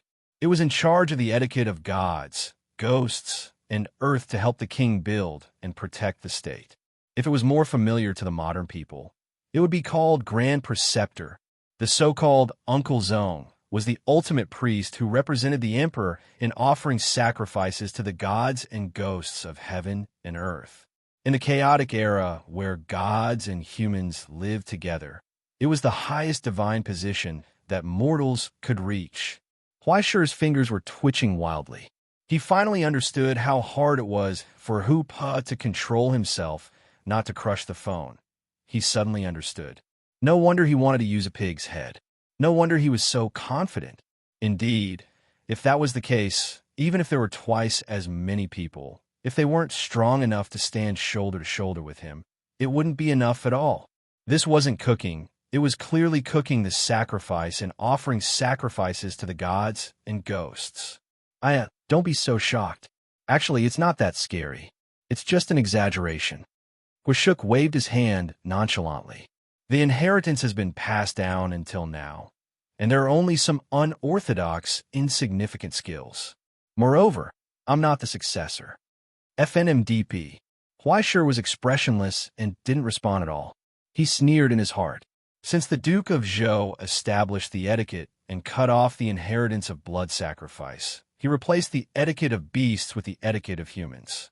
From then on, all non-human ghosts and gods were abolished, and a new order was established.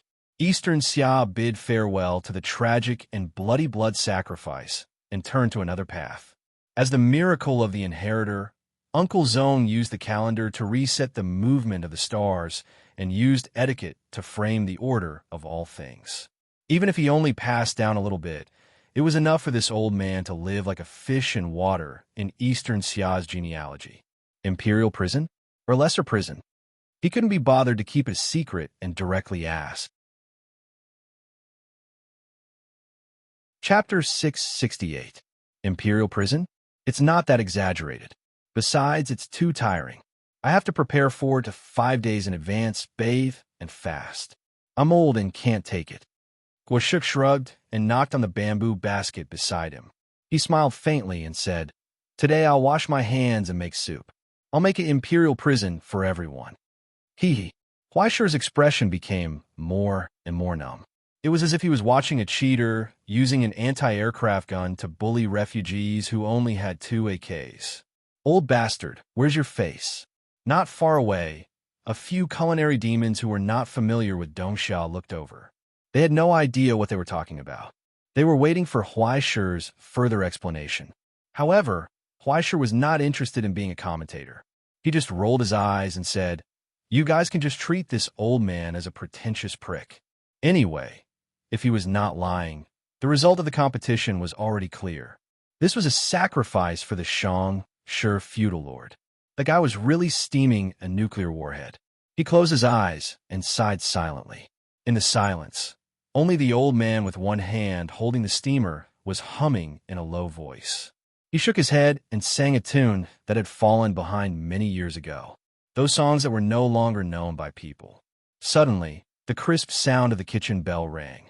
15 minutes and 8 seconds. Chai Chuan finished cooking. "I'm done." In front of the kitchen table, the middle-aged culinary demon raised his head and announced solemnly, "It's only a short time. Don't be anxious. You can take your time." Guashuk comforted him.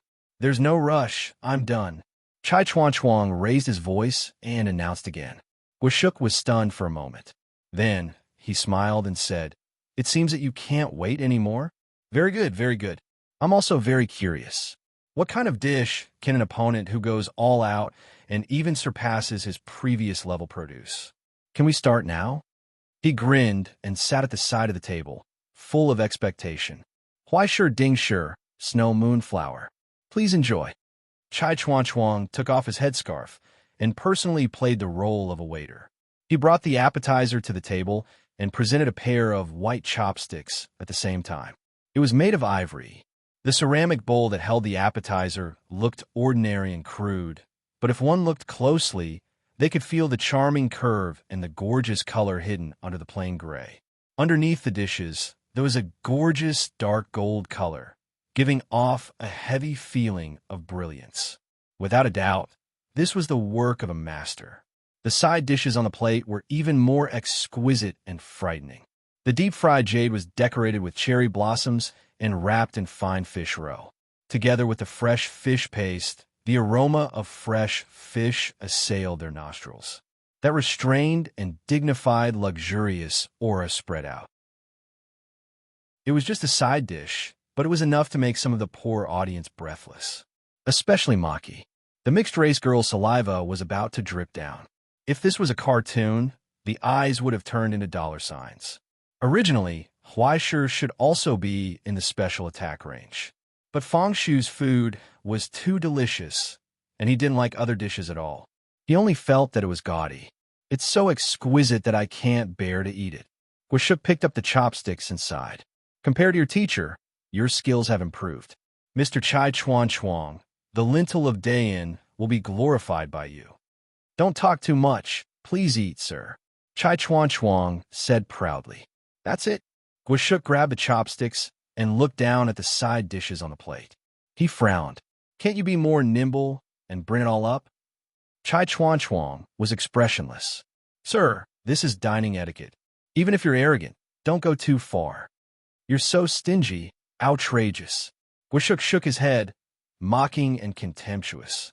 It's because of such idiots that Zen can't be free. The old man picked up the luxurious fish cake with his ivory chopsticks, opened his mouth, and easily swallowed the exquisite appetizer. He could feel the fragrance spreading between his lips and teeth, like a rich and noble incense, leading him to the luxurious palace. But when the taste gradually disappeared between his lips and teeth, all the gorgeous and solemn illusions instantly collapsed and disappeared. The high-rise buildings turned into nothingness, and the noble and beautiful women fell into the yellow soil. Time made everything vanish into thin air. It only made people feel lost.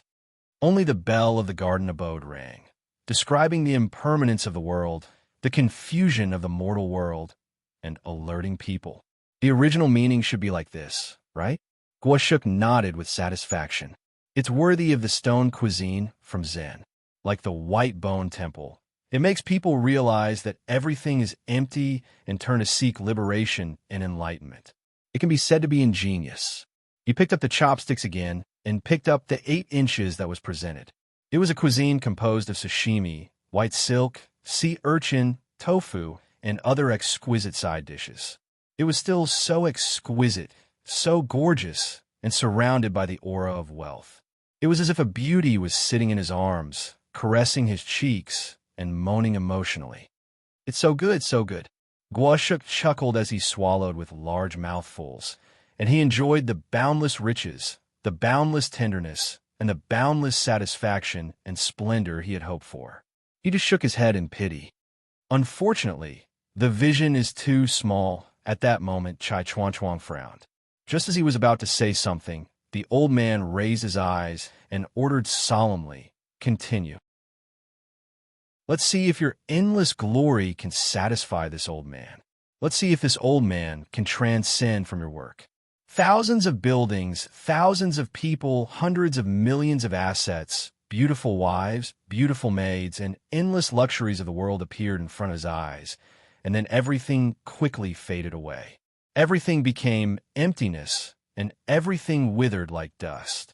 In this continuous eating, everything flowed, but in the end, everything returned to nothingness. Even the arrogant and ferocious Guashuk's expression gradually calmed down. He felt the calmness and zen from the heart, ushering in an epiphany and liberation. Immediately, a mocking smile appeared at the corner of his mouth. That's it. Chai Chuan Chuang's expression froze. Even if he had expected it, he did not expect the scene in front of him.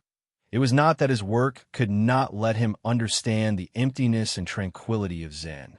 It was that this old man had long abandoned such results like a pair of worn-out shoes. No, it was even far beyond his own attainments. This old bastard did not even put the Arhut's Buddhahood in his eyes. It was true, the evil was deep. If you ask me, this is too troublesome, isn't it?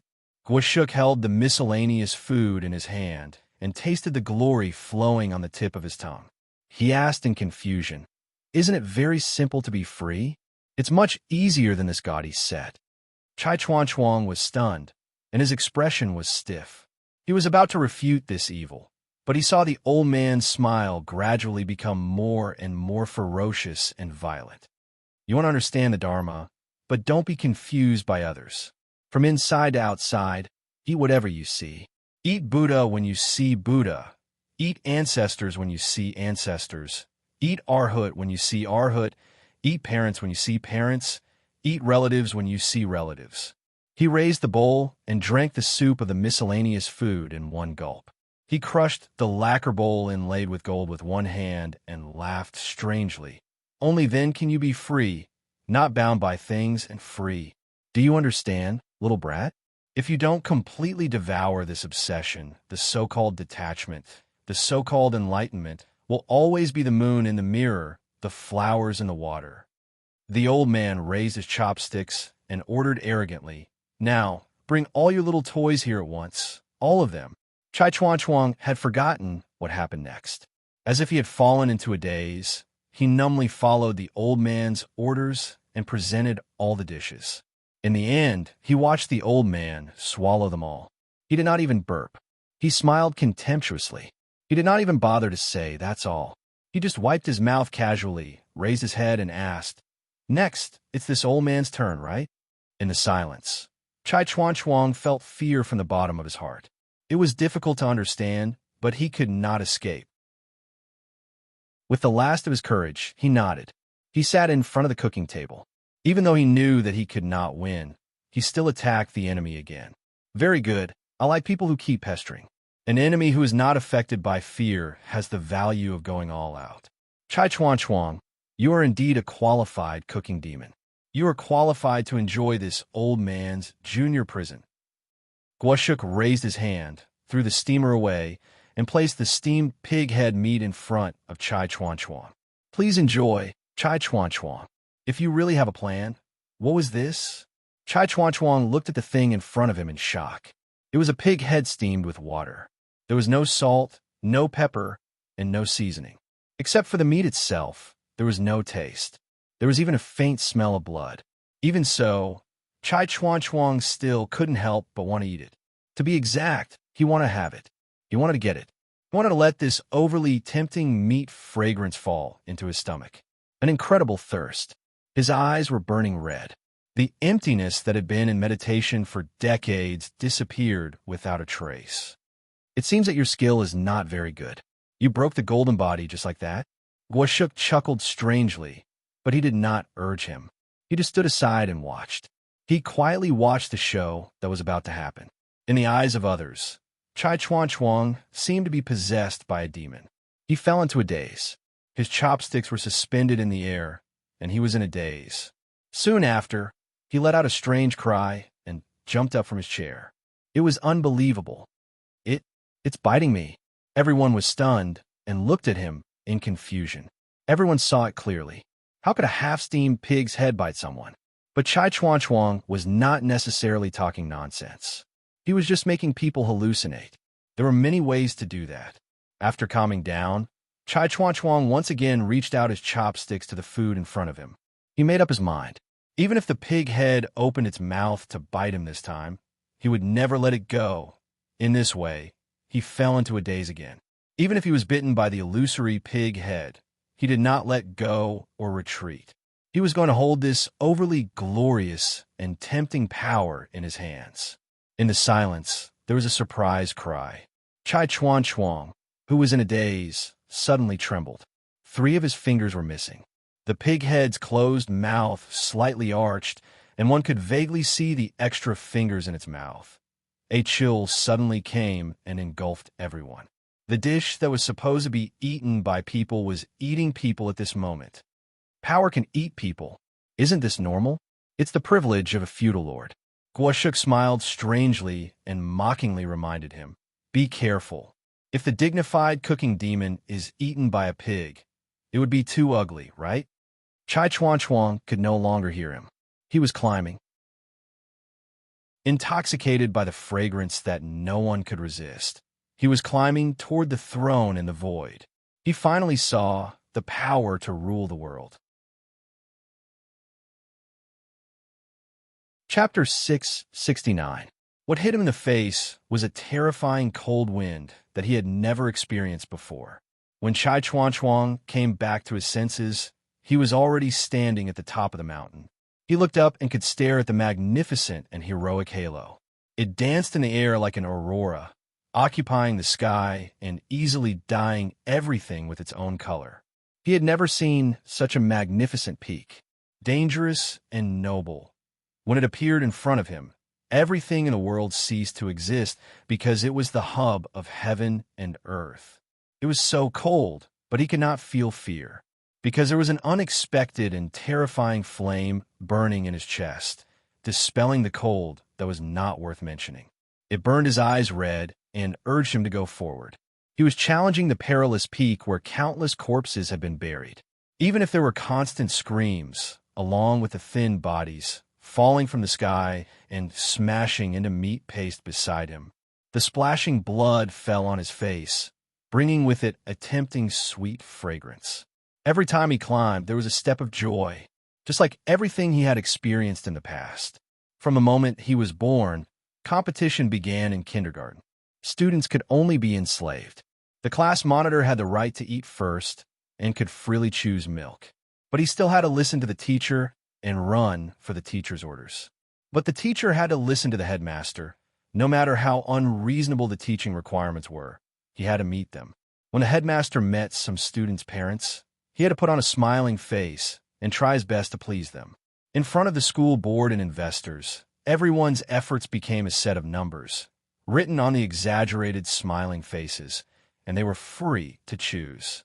The newcomer had to pour tea for the senior, and the senior had to greet the class monitor.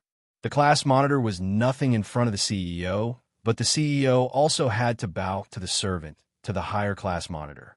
In the human world, there was a hierarchy. The invisible floors separated the height and shrouded everything in it. To please the master and become the chief senior brother, he could freely order other apprentices to deal with the chores for him. To get the skills and become a chef, he could get rid of the mischief at the bottom of the pyramid. When he looked up, he could see the general's cold face. To surpass his classmates, colleagues, and teachers. Step by step, he hung his name above the name of the great Dean. But was this enough? Why did he stop? When he looked at the other mediocre colleagues around him, he was puzzled.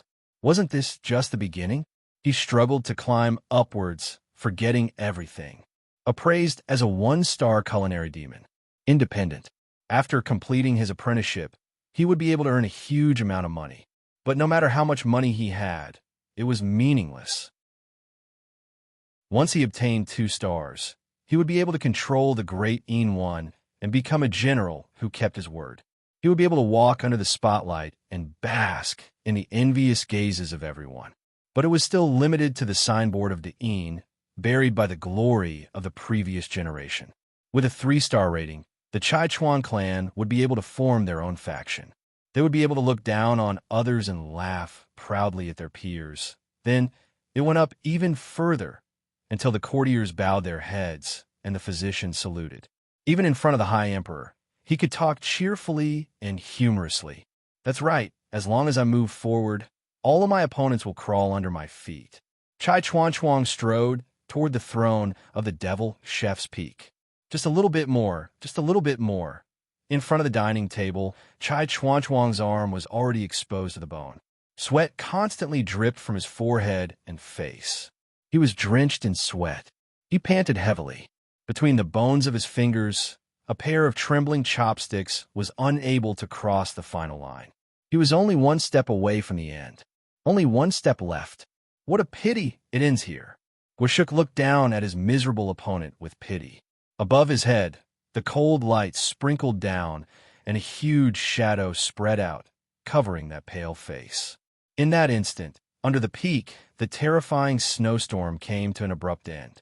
Chai Chuan Chuang finally saw behind the thousands of neon lights in the sky the sinister shadow and the pair of indifferent and mocking eyes. He looked down. He gazed at the struggling ant in his palm. Darkness enveloped everything in an instant. When the beautiful illusion dissipated, the flame of ambition in his heart had unknowingly dissipated, replaced by an empty space. He lowered his head and saw the gap in his chest, as well as the wriggling faces of the poisonous insects nibbling at his lungs. They were laughing maliciously at him. When he embraced power, it was also devouring him. At this moment, the magnificent peak finally revealed its malevolence. After the snow faded, only a wriggling scarlet was left. Countless broken limbs piled up in a complicated manner, and countless broken skulls were arranged in rows.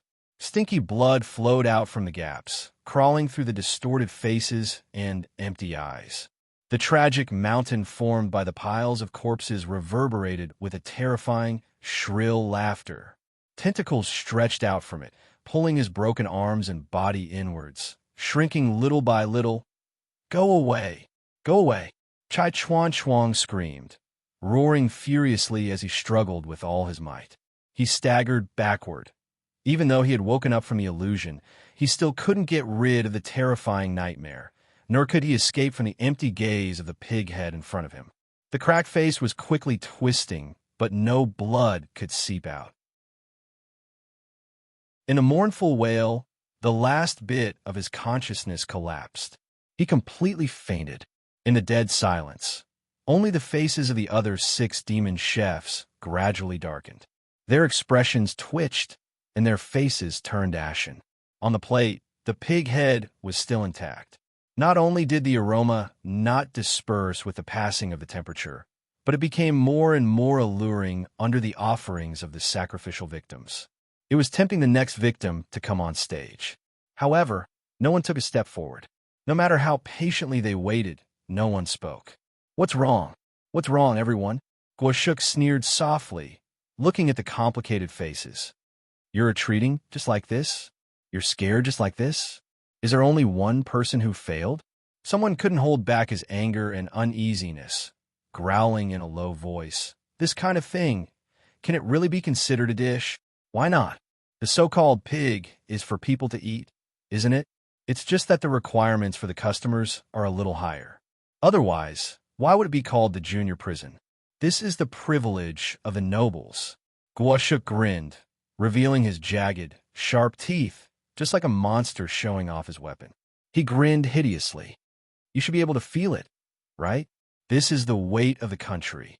No matter how greedy you are, after death you will turn into a vengeful spirit to plot against the country. You will feel satisfied in front of this junior prison. But if you don't have amazing courage, if you don't have the ambition and means of a ruler of a city or a country, you won't be able to enjoy such a privilege.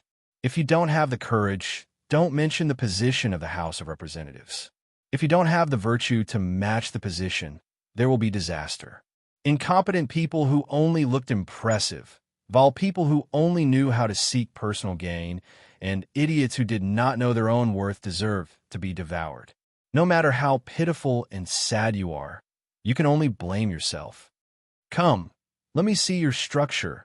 Let me see where your courage lies." In the tyrannical laughter, Guoshuk slowly opened his arms. A huge shadow covered the entire arena, and countless teeth hidden in the darkness slowly revealed from the deepest part of the soul, dripping with sticky saliva, with indescribable malice and hunger. From the top, he looked down and asked mockingly, "Today, can you let me eat to my heart's content?" Huaishur lowered his eyes. "Let's go, Maki." Huaishur slowly got up and told her, "There's no need to watch anymore. That old ghost, from the beginning, was here to torture people. This kind of dish that was enough to eat ghosts and gods. When brought here, it was simply a cross-latitude attack. No matter how powerful Kung Fu was, it couldn't beat a foreign gun. No matter how many opponents there were, it was useless against a two-directional foil. If it wasn't for the royal family, who was connected to the country's destiny, who didn't have the blood of divinity, and who wasn't the kind of hero of 100 generations who could strive for the position of a duke from scratch, it was absolutely impossible to eat that thing. After thousands of years of inheritance, what the junior prison represented was this terrifying weight of the country. Not to mention what kind of things were hidden in the dish. From the beginning, it stood in an invincible position, but it also used all kinds of despicable means to mess with the opponent's mentality. It was like whipping the corpse after a massacre. He was excessively strong and despicable. There was no weakness that could be exploited. It was simply invulnerable. "Don't you want to try it, Miss Huaishur?" As if he could sense the figure leaving behind him, Guashuk asked without looking back. "In my humble opinion, there are not many people here who can enjoy this junior prison except for you. If there's a chance." Huaishur responded expressionlessly. Young Master Ming could eat it, and so could the Prince of Paradise. Whether it was the identity of a disaster musician or the leader of a large group, he had enough status and capital to enjoy such treatment. But now was not the time. He didn't have the confidence to win. By the way, there's another good news to announce. Before leaving, he suddenly heard Guashuk's raised voice. The old man looked back happily, grinned, and smiled at the audience outside the field. "Tomorrow, the challenge will continue. I will randomly choose half of the remaining culinary demons to be my opponents. This old man can't take turns to fight, so please be prepared. By the way, if Miss Huaishur wants to come, you're welcome at any time. Anywhere is fine." The monster in the shadow chuckled strangely. "Putting aside other irrelevant things, I think you're the only opponent who can bring me a surprise. Please do your best when the time comes." Huaishur's footsteps paused for a moment, and he looked back. Looking at the pair of eyes full of darkness and hell, he told him, "I will." With Huaishur's departure, the competition continued. No, it should be said that the one-sided massacre had just begun, but in the audience outside the arena, there were culinary demons constantly getting up, turning around, and leaving. They didn't look back, and their footsteps were hurried, as if they were fleeing. At this moment, more than half of the people who left had made up their minds to withdraw. Their minds had been completely defeated by such a tragic scene. In the dead silence, there was only hoarse laughter. The monster from Taiching Heavy Industry, with his own strength, had engraved a terrifying shadow in everyone's hearts and used this unparalleled strength to destroy all confidence. Run away, children, run away quickly, because your invincible enemy is here. Until they left the arena and returned to their residence, Huaishur didn't speak again. "That's too much. Why did he target Miss Huaishur?" "The sullen Jun," she complained. "Isn't he the representative of cousin Hupa? Shouldn't we all be comrades?" "For that old thing, the word comrade is too cheap, and it has no meaning." Huaishur shook his head. "As long as they are standing on the arena, they are all his enemies. Not recognizing anyone is the real essence of the battle between culinary demons. If a comrade blocks the way, then kill the comrade together and defeat him. For such a huge monster like him, did he really need such a thing as a comrade? Who knows, we might really have to fight in the end." Huaishur rubbed the space between her eyebrows. "I have to start preparing too." "Jun," she looked up in surprise. "But I don't want to be the patriarch." Huaishur was speechless. Wasn't it a little too early to start worrying about being the patriarch? "Do you really think I'm going to win?"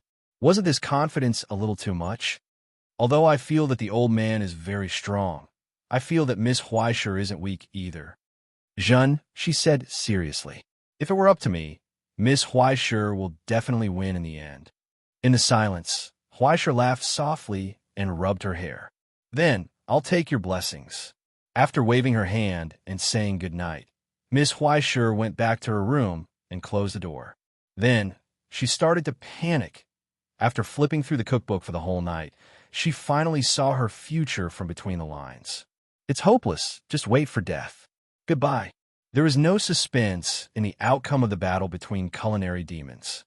7 people lost miserably. Stone, ramen, sashimi, sushi, peony pot. All the dishes were eaten by Guashuk as if they were side dishes, but he still wasn't full. In the end, no one was able to successfully put Xiaolong on their plate.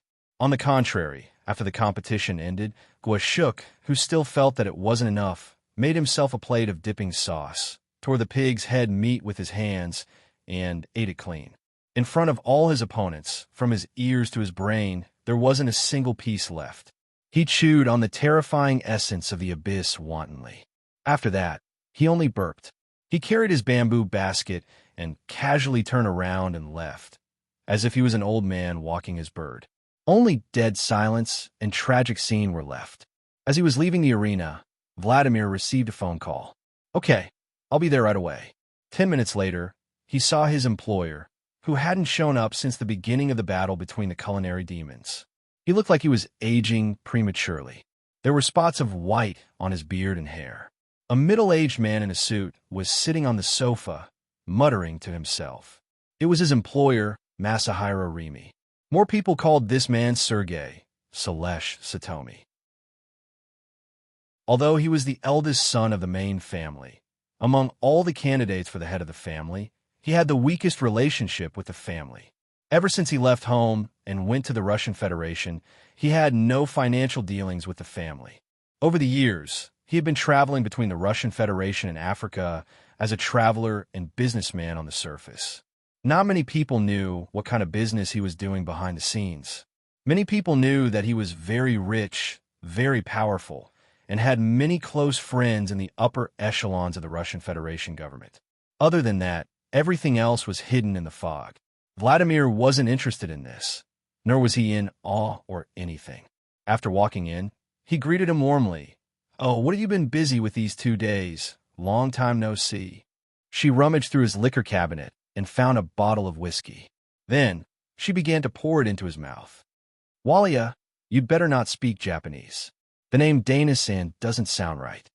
Masahiro Rimi shook his head, sighed, and asked, "Did you watch tonight's duel?" Vladimir nodded. "What do you think?" "Well, that old man is indeed a bit too strong. But boss, you don't have to worry, just leave it to me. No matter what kind of monster it is, I can fight it."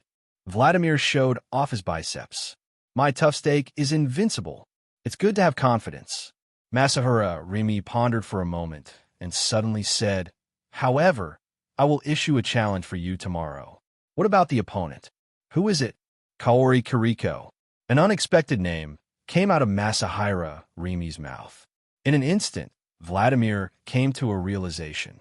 In order to avoid being attacked by Gwashuk, he had chosen an opponent for himself in advance. Avoiding a strong opponent in the middle of the game and avoiding losses was a brilliant idea. Vladimir didn't mind. No matter how reckless he was, as a warrior, he still knew tactics. Temporarily retreating was even more shameless. Not to mention that he had long been interested in Miss Kaori Kiriko. "Change of plan. Do you understand what I mean, Walia?" Masahiro Rimi suddenly said. The muscular cooking demon was stunned for a moment and nodded. "Leave it to me, boss. I'm sorry for making such a request that's not in the contract." Masahiro Rimi thought for a moment and asked, "I'll add extra money.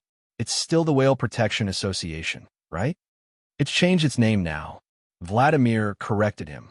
"We've recently joined forces with the Indonesian Marine Environmental Protection Association and Northern Shipping to operate it. It's called the Pacific Rim Rare Marine Animal Protection Association. You can do whatever you want. I'll just give you all the remuneration in advance." Masahiro Rimi took out a checkbook and scribbled. He raised his head and asked, $100 million US, is that enough?" Vladimir nodded frantically. Masahiro Rimi thought for a moment and added another 30 million. "Thank you, boss. Boss is so nice." The muscular cooking demon took the check with a smile and whistled. Then, he carefully put it into the innermost pocket of his toolbox. "In this case, I have the fun for the next 2 years. Walia, you're not young anymore, right? Can't you take the money yourself?" Masahiro Rimi shook his head. "You're already in your 30s. It's time for you to settle down and find a wife to raise your children, right? It's still too early for me to educate my descendants. I can still fight for at least another 30 years. Children and whatnot, we'll talk about it in 30 years. Vladimir patted his chest and said seriously, "The key is still to realize your dreams. Protect the blue sea and the earth. Isn't that good?" Masahiro Rimi was speechless, so he got up and said goodbye. You're leaving just like that? Aren't you going to watch my competition? I'm sorry. I still have a meeting with the Ministry of Defense tomorrow morning. Although it's just a procedure, I still have to be there. Masahiro Rimi sighed regretfully and finally patted him on the shoulder. I'll leave the rest to you. How cold. I feel like I'm a mistress who's been abandoned. Vladimir laughed and drank all the whiskey in the bottle in one gulp. As his 5 fingers tightened, the glass bottle let out a sharp wail. It didn't fall apart. Instead, it shrank inch by inch. Finally, it turned into a pocket-sized toy in his closed palm. Leave it to me. He placed the small bottle on the table and turned around to leave. 10 minutes later, under the light pressure of the bottle, the entire table fell apart. That night, at 12:06 p.m., the battle suddenly broke out on the edge of the downtown area of Nara. It ended at 12:10 p.m. After paying a terrible price, the murderer Sasaki Kayomasa was arrested and brought to justice. Chapter 670. He didn't die. This was Sasaki Kayomasa's first thought when he woke up. After the explosion, the attack, and the merciless attack, he was still alive? Was he merciful? No, it should be said that compared to killing him, he wanted to put the blame on him. In the ward in the cage, in the monotonous rhythm of the mechanical heart, Sasaki opened his eyes and saw the cold light of the incandescent lamp above his head. The wounds have been bandaged. The damage to the lungs and liver needs to be nursed for a while, but it's not a big problem. Excessive blood loss is not a big problem for an ascendant. You just need to lie down for a while. Behind the blue curtain, there was an old figure sitting upright. He didn't care about the patient's body, smoking a pipe. He didn't know how long he had been smoking, but the whole cage was filled with smoke. The humming exhaust fan was spinning rapidly, but the pungent smell still made Sasaki cough. He looked down in silence, saw his almost broken body that was pieced together again, and finally saw his right leg, as well as the brace and plaster installed on it. "My leg, what happened?" he asked. Before he fainted, he didn't remember having such a scar. "I broke it myself," the old man outside the curtains said, to be on the safe side. "You really took a lot of trouble, Inu Jiang." Sasaki smiled indifferently and closed his eyes. The mockery didn't make Inu Jiang angry. The old man just casually knocked the pipe on the table. After knocking out the ash, he put in a pot of tobacco, carefully pressed it, and lit it again. "This is for your own good," he said. Sasaki didn't speak. "Don't worry about Zatoichi. That guy is much more cunning than you. He has already escaped." Inu Jiang said, "The blind man used stun bombs. It's really beyond my expectations." Sasaki's fingers contracted slightly, but there was no response. What else was there to say? He jumped into a trap. From the beginning to the end, it was an ambush for him. He was outnumbered, but he was also captured and accused of being a murderer. Even if he died, he couldn't be innocent. It was like a joke. "Since you've already left, why bother coming back?" Quan Jiang sighed softly. "I heard that you're doing well in the ivory tower. You have a new job and a new life. You shouldn't have come back. You shouldn't have exposed yourself when you killed Riken Bushido, right?" Sasaki suddenly raised his eyes, and a sharp breath suddenly rose from his rough and haggard appearance, like a samurai holding the hilt of a sword, coldly questioning. Quan Jiang didn't say anything as he silently smoked his pipe. He didn't deny it. He was the one who killed Rigen Bushido with his own hands that night. The one who did it was not Murderous Demon, but Quan Jiang. Sasaki, who had once received Inu Jiang's guidance on swordsmanship, saw this scene clearly when he traced it back. "After so many years, Inu Jiang executive, you still haven't changed the habit of Shui Zhen and Connect Cyan." Sasaki asked softly, "Why? Or did you do it on purpose? Why did you disguise yourself as a murderous demon to kill him?" Quan Jiang didn't speak, but Sasaki pressed on step by step and raised his voice. "Because Riken Bushido knows who the real murderous demon is, right? Once he says it and is used by someone with bad intentions, the Riken family will be completely defeated because the murderous demon is hiding in the Riken family."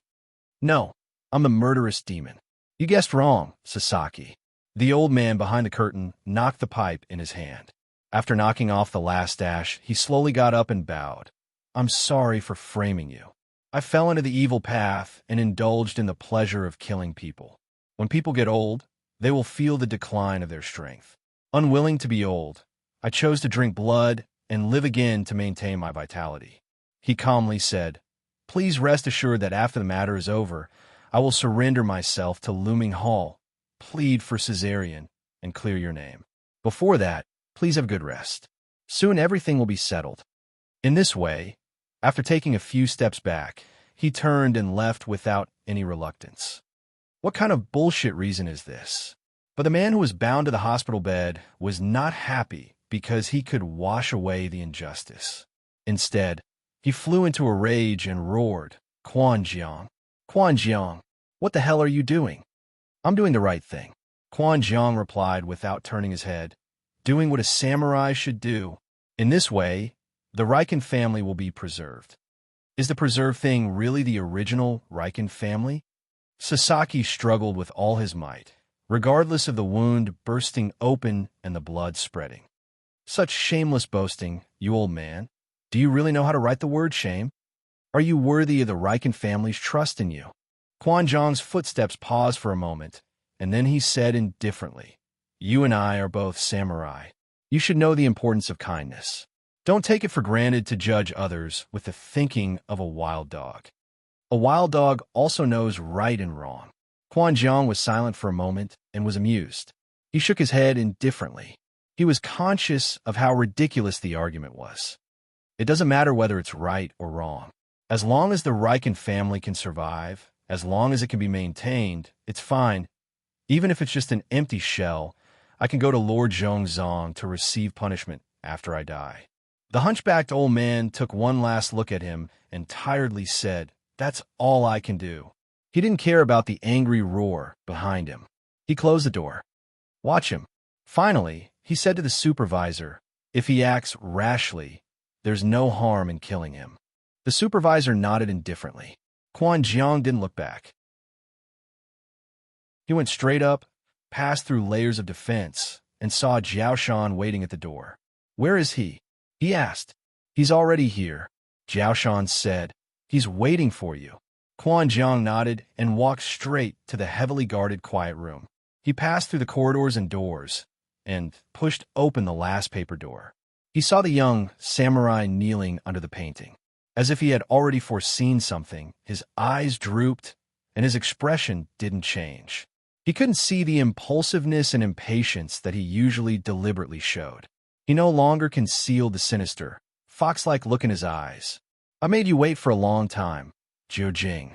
Quan Jiang closed the door behind him and sat across from him. I think you should know why I called you here today. Yes, I made you work hard to remove the traces from me. The young samurai bowed his head and sat down. He expressed his gratitude to the old man. I originally thought that a person like me wouldn't be able to hide from an elder like Mr. Quan Jiang. It seems that this day came faster than I expected. He said, I am a murderous demon, without any concealment. He answered Quan Jiang's question honestly and straightforwardly. But Quan Jiang didn't feel any anger or sadness. He only felt a deep exhaustion in his numbness. There were too many waves, too many storms. There were also too many changes. Unknowingly, everything had become completely different from the past. It was completely different from what he knew. But after so many years of being clumsy and sewing, when such a huge hole appeared in front of him, he didn't even feel fear. Instead, he had the urge to smile bitterly. This day had finally come. You've done better than you said, Jiu Jing. Better than anyone. Before Bujing escaped, I didn't even suspect you. In the silence, he lowered his eyes and sighed softly, almost pleadingly. Let's stop here, Jiu Jing. There's still a chance to redeem everything. In the silence, no one spoke again. In a long silence, the young samurai seemed to be distracted. He raised his head in a daze and stared at the solemn, quiet room in front of him. For a long time, Mr. Quan Jiang, he said softly, I have two fathers. One of my fathers was a good-for-nothing. He raised me up and thought that he was kind and loved me. He thought that he could obtain power. There was another father who was arrogant and shallow. He turned me into what I am now. He thought that he was generous and thought that he could play everyone in the palm of his hand. One of them taught me indifference, the other taught me pain. But now, both of my fathers are dead. He lowered his head and laughed as if he was mocking himself. I still remember before my mother died, my biological father was kind and loving. I also remember when my adoptive father ascended the throne, he was full of mettle and wanted to achieve great things. But until the end, they were not able to get happiness. All they got was pain and death. They were not able to fulfill their wishes. Even if they lost everything, even they were changed beyond recognition. He said, maybe they shouldn't have been born in this family, just like me. Just like that, the young samurai bowed his head calmly and apologized to the old man in front of him. I'm sorry, Mr. Quanjiang. I went against your expectations and trust. There's no turning back for me. Should he say it was anger or regret? But Quanjiang found that he couldn't feel anything. There was only a sense of loss, emptiness, and indescribable sadness. Such shrewdness could have been entrusted to the family. No, Mr. Quanjiang, I don't want to see the family. Jiao Jing said, I just want to destroy it. At that moment, the young samurai drew his sword. But it was too late. Quanjiang looked down gloomily and didn't want to look anymore. The moment he walked into this quiet room, he had already fallen into a tight encirclement. Now, the 8 canine warriors of the Rigian family were already lurking outside the quiet room. As long as Jiao Jing made the slightest move, what awaited him was only death. In the silence, there was the sound of slashing. Scarlet spurted out and dyed the calligraphy and paintings on the wall red. When the turbid blood dripped down again and landed on Quanjiang's face, he slowly raised his head in a daze and looked at the unharmed Jiao Jing in front of him, and the 5 fingers that pierced through his chest from behind him. Horn Mountain. The silent and determined samurai didn't draw his sword. He just raised his 5 fingers and tore the old man's back with a sharp edge like golden iron. He took the heart and pierced through the chest. He slowly tightened his grip. The weak and vigorous heart fell apart. Horn Mountain? He asked tiredly. Since a long time ago, Master Quanjiang. The indifferent samurai replied expressionlessly. Jiao Jing's thoughts are the same as mine. The Rigian family that is struggling at death's door can only bring endless pain, just like what you have always felt when the mixed-race girl who lived a peaceful life at the border was dragged into this ugly conflict. He had already sensed at the moment she was dragged into the conflict. What kind of hell had the Rigian family that he guarded become? He said, it is time to end all of this. Quanjiang panted tiredly. He just raised his eyebrows and laughed as if he was mocking himself. He closed his eyes and waited for death to come. Horn Mountain slowly retracted his hand and took out a handkerchief to wipe away the blood. Jiao Jing held her sword and walked forward step by step. Thank you for your care and sacrifice over the years. The Rigian family failed to meet your expectations. I'm very sorry. She slowly raised her sword and pointed it at Quanjiang's neck. Jiao Jing finally said goodbye. Please rest. In that moment, there was a thunderous roar. Lightning shot out from the nothingness. Because when Quanjiang opened his eyes, from his pair of turbid eyes, a brilliant and blazing light shot out. The old and tired body reversed time at this moment. Ignoring the erosion of time and the entanglement of pain, she pulled out her sword, stepped forward, and slashed. The dying old lion, in this moment, burst forth with her final ferocity. The miracle of the Yatsufusa appeared here and disappeared in an instant. The two crossed each other. A deep scar appeared on Jiao Jing's face, almost splitting her face into 2. But now, the scars were slowly closing up and rapidly recovering to the point of being new. It was impossible to see how close she was to death.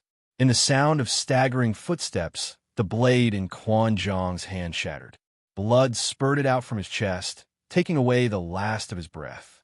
The old and broken body finally fell, letting out a low sound. It was like a bubble bursting. Maybe that was the sound of waking up from a long daydream. Finally, it was over. I am sorry, Master Zhongzong, I am sorry. I'm already unable to save. the Rygian family. He closed his eyes for the last time and prayed silently. Please punish me.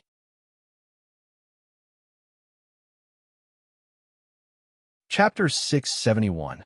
Something wasn't quite right. Ever since he woke up in the morning, Huaishir had been scrolling through the menu with one hand and brushing his teeth with the other. He rinsed his mouth listlessly and sneezed. He had a feeling that he had neglected something, or rather, he had a premonition that he couldn't feel at ease. Perhaps it was the enormous pressure brought about by Guashuk that made him start to waver. He couldn't continue to face the competition as calmly as before. Even if he was hired as a tool, he would definitely fake the competition in the end. Even if he lost to Guashuk, it didn't matter. It wouldn't change the final result. But what was inconceivable was that after witnessing the opponent's terrifying strength, Huaishir, who had been provoked, couldn't help but have a trace of the illusion that if he worked harder, he might be able to win. He wanted to win. Anyone would have such thoughts. Even if they were giving away their lives in the game, or if they immediately went offline after harvesting the economy, or if they didn't deal any damage, or even if a healer took 4 gold medals for dealing damage. Once they started playing the game, anyone would want to win. When Huaishir realized this, he had already treated Guashuk as his enemy. Even if he was the representative of that stinky sister of Hupa. Then came a problem. With his dog's heart and dog's face, how could he compete with him on the same stage? Even if he constantly learned and improved during the competition, and now the cooking demon skills and abilities have been qualitatively improved, he still couldn't be compared to Guashuk, who had been immersed in this field for more than 150 years. An outside trick? No. That old man always had a way of playing with people.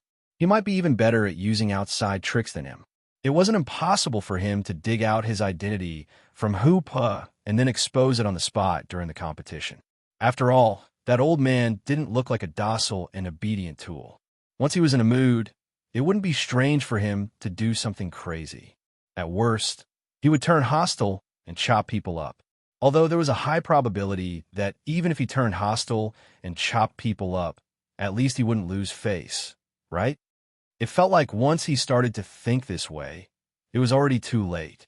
Huaishir scratched his head, sat on the sofa, and continued to ponder, until he was awakened by Maki. Vladimir challenged me by name? Huaishir was stunned at first when he heard the news she brought. Then he realized what was going on and couldn't help laughing. He was so angry that he said, "Are they afraid that Laoguo will treat them as a pushover, so they're using me as a lightning rod?" Zhanshi understood and immediately stood up. "If that's the case, then I'll let them leave immediately." "No need." Huaishir raised his hand. Although saying "I don't care" might seem a little arrogant, why wouldn't I take the experience bag that's delivered to my doorstep? I promised them. Now, Huaishir was eager to accumulate more experience and skills before he encountered Guashuk. He didn't have to spend too much effort looking for her. So how could he possibly reject her? Previously, his match had overlapped with Motoko's match, or he hadn't watched it for various reasons. Now, he wanted to experience the power of this Russian Federation bear. So, what's the bet? Huaishir walked directly to the door and looked at Vladimir's emissary. For a named duel, the person who proposes it usually has to bet a heavy reward, right? It's been verified by the Astronomy Society. It's an anonymous black card from the Hell Magic Gold Bank. The overdraft limit is about 10 million US dollars. It can be handed over to you in advance. What was taken out from the middle-aged man's pocket was a card sealed in crystal. It looked like it was made of black iron, and it looked simple and crude. What was engraved on it was the furnace emblem that the dwarves in the Magic Gold Bank liked the most. It was the equivalent of the currency in the Abyss. The funds and limits stored in it could be exchanged for source crystals at any time. Depending on the authority and level, there would even be discounts. If that was the case, it wasn't worth mentioning at all. Wasn't it just money? Who didn't have it? Even Huaishir, who was now penniless because of a black-hearted woman's daily robbery, didn't care about this little bit of money. Who was he fooling? When he was a supervisor, he went out and did more than this amount. But in the Magic Gold Bank, the black card didn't mean VIP. It was synonymous with taboo services. Simply put, what could be overdrawn from it wasn't the amount of money. but the luck that was equivalent to the value of the overdrawn amount after tens of thousands of calculations by the dwarf actuaries. In other words, as long as he held this card, he could enjoy the good luck worth 10 million US dollars at any time. But at the same time, he had to pay a price, along with the high interest. The back of good luck was bad luck. Overdrawing good luck had to be repaid by encountering bad luck. Once used, the anonymous black card would be automatically bound until the debt was paid off. It would not be restored to its anonymous state until the debt was paid off.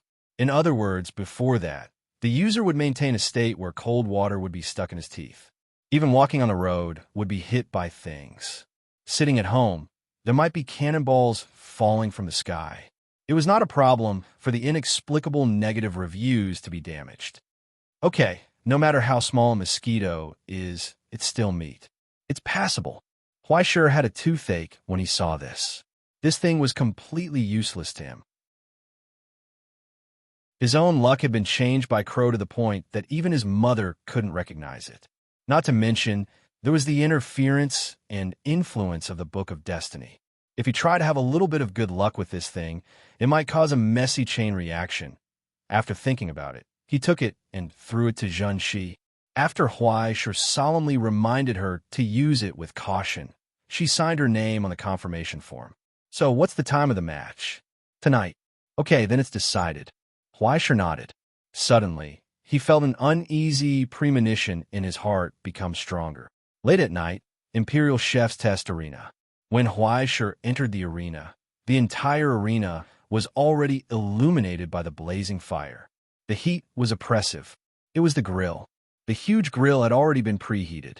The layer of flames burning in it was obviously not ordinary. It could still cause needle-like pain from afar. The scorching heat enveloped the entire arena. He had the upper hand. Vladimir's upper body was naked, and he was only wearing a pair of large underpants. Countless tattoos continuously overlapped on his layers of muscles, and the old and new ones were randomly scattered together. Even his original appearance could not be seen clearly. Miss Huaishir, long time no see. Vladimir laughed and put his hands on his hips. The skull tattoo on his face revealed a layer of joy. I didn't expect to have a chance to compete with you. That's great. I've been looking forward to this day for a long time. Sorry, I don't have the hobby of exchanging cooking skills with wanted criminals. Miss Huaishir glanced at the tattoo of a demon holding a knife on his shoulder and the fine Russian Federation words on it. Cut the throat of the informant. In addition, church, double-headed eagle, human face, poisonous snake, demon, and angel. Layers of tattoos and words that revealed his identity were piled up messily on this overly strong body. It made people wonder if this guy was so strong that he was so strong to have more tattoos. But there was no doubt that every tattoo was the mark of the Russian Federation's mafia. There were even the marks and symbols of various criminal organizations on the border. Don't say that. Everyone has a time when they were young and insensible. Vladimir patted his bald head. I've changed my appearance now. I fight for justice. Miss Huaishir, do you want to know more about our Pacific Rim Rare Animal Protection Association? Sorry, I'm not interested in animal protection organizations. The corner of Huaishir's eyes twitched. Amazing. Wasn't it a little too creative for a mafia member to retire as animal insurance? It's okay. There's nothing to lose by learning about it. The beautiful ocean, the mother of mankind, is calling us. No, I already said that I'm not interested. Huaishir looked at the grill beside him and nodded. Are you planning to barbecue? Yes, that's right. Vladimir didn't hide his boasting. But Aram and I are the best cooking demons here who are good at roasting ingredients. By the way, although that guy looks like a hippie, he's best at roasting meat in the Ottoman style. It's lukewarm and conservative. It's really not interesting at all. I prefer a more rough fire.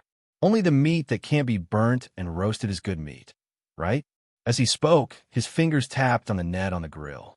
When the iron wire trembled, it actually made a sharp and thick high-pitched sound like an electric sound. With a few casual taps of his fingers, the flames seemed to come alive. They rose from the steel-like charcoal and gathered into a blurry figure that wandered on the grill net. The vibrations overlapped with each other and actually vaguely formed a melody. And in the blurry melody, the figure formed by the flames instantly split into two and began to dance enthusiastically on the iron net. It followed Vladimir. Cossack dance. Huaisha raised his eyebrows and slowly frowned. Isn't this already considered sexual harassment? The tune was clearly a folk song from the Russian Federation, Peddler. The young peddler used brocades and jewelry to lure beautiful girls to the wheat fields late at night to make a deal with him. I'm afraid that most people's opportunity to listen to this song came from a certain ancestor-level square game, right? This is a passionate confession, Miss Huaisha. Vladimir laughed loudly. He crossed his arms, and his legs bounced along with the melody on the ground. Do you feel my strong passion? Sorry, no. Goodbye. Huaisha walked over indifferently, raised his palm, bent his fingers, and flicked his fingers on the grill. In an instant, the buzzing sound was cut off. The huge grill trembled violently, and the blurry melody changed from a passionate peddler to a light tune. The Nutcracker. After Huaisha's fingers swept over, the passionate Cossack dance on the grill changed. The pure white flames shrank into a slender figure, circling gracefully. No matter how the illusions and the other flames chased after it, they could not touch the graceful figure dancing gracefully on the grill net. This is probably a bootlicker. Under the stunned gazes of the audience, Miss Huaisha smiled sympathetically. Competing in fire control? Who am I afraid of? Chapter 672. This is really amazing. The finesse is even above mine. It's not inferior to the highest grade of alchemy furnace, right? Vladimir leaned closer and sighed.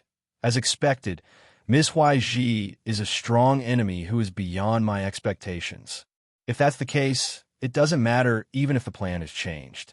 It's really satisfying, really satisfying. He chattered endlessly, talking to himself. It was as if he was a person living in his own world.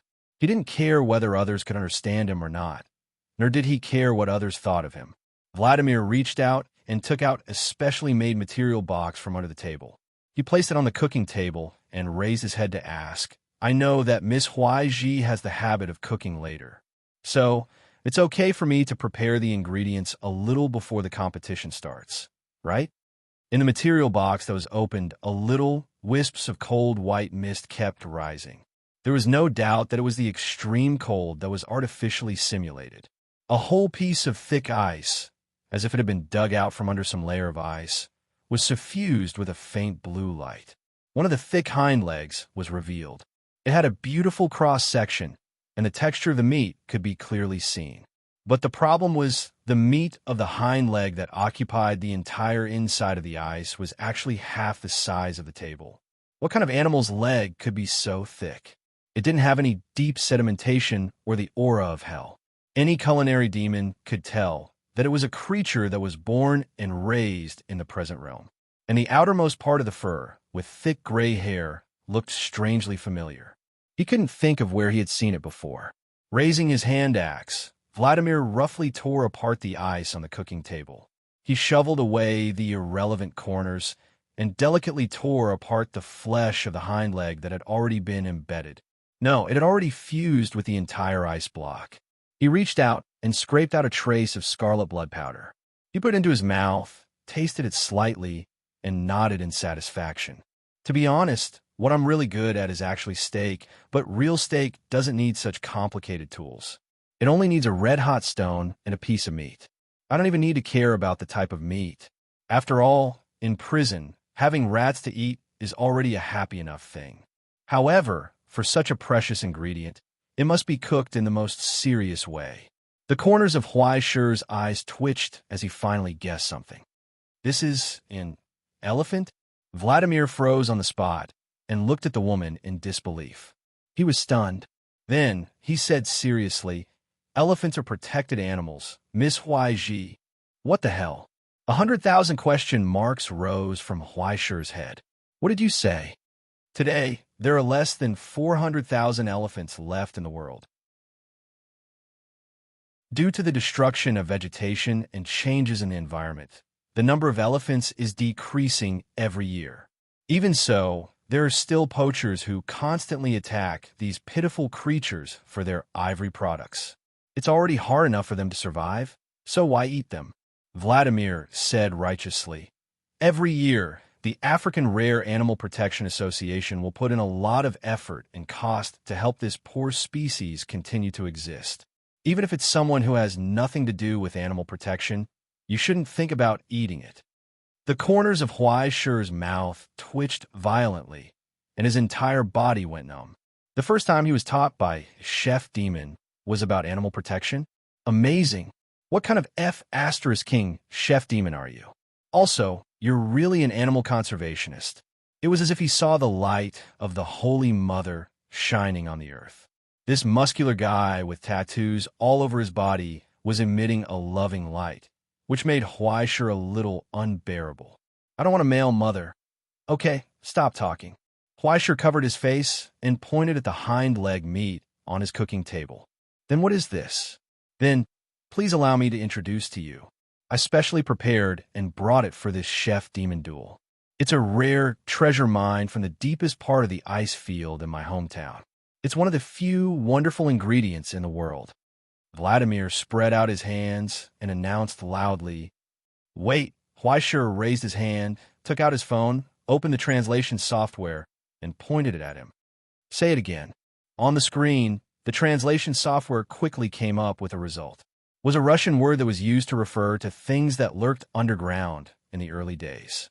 Nowadays, it was usually used to refer to a species of elephant-like creature that had gone extinct 11,000 years ago. In other words, it was as if there was a loud and clear cry in his mind.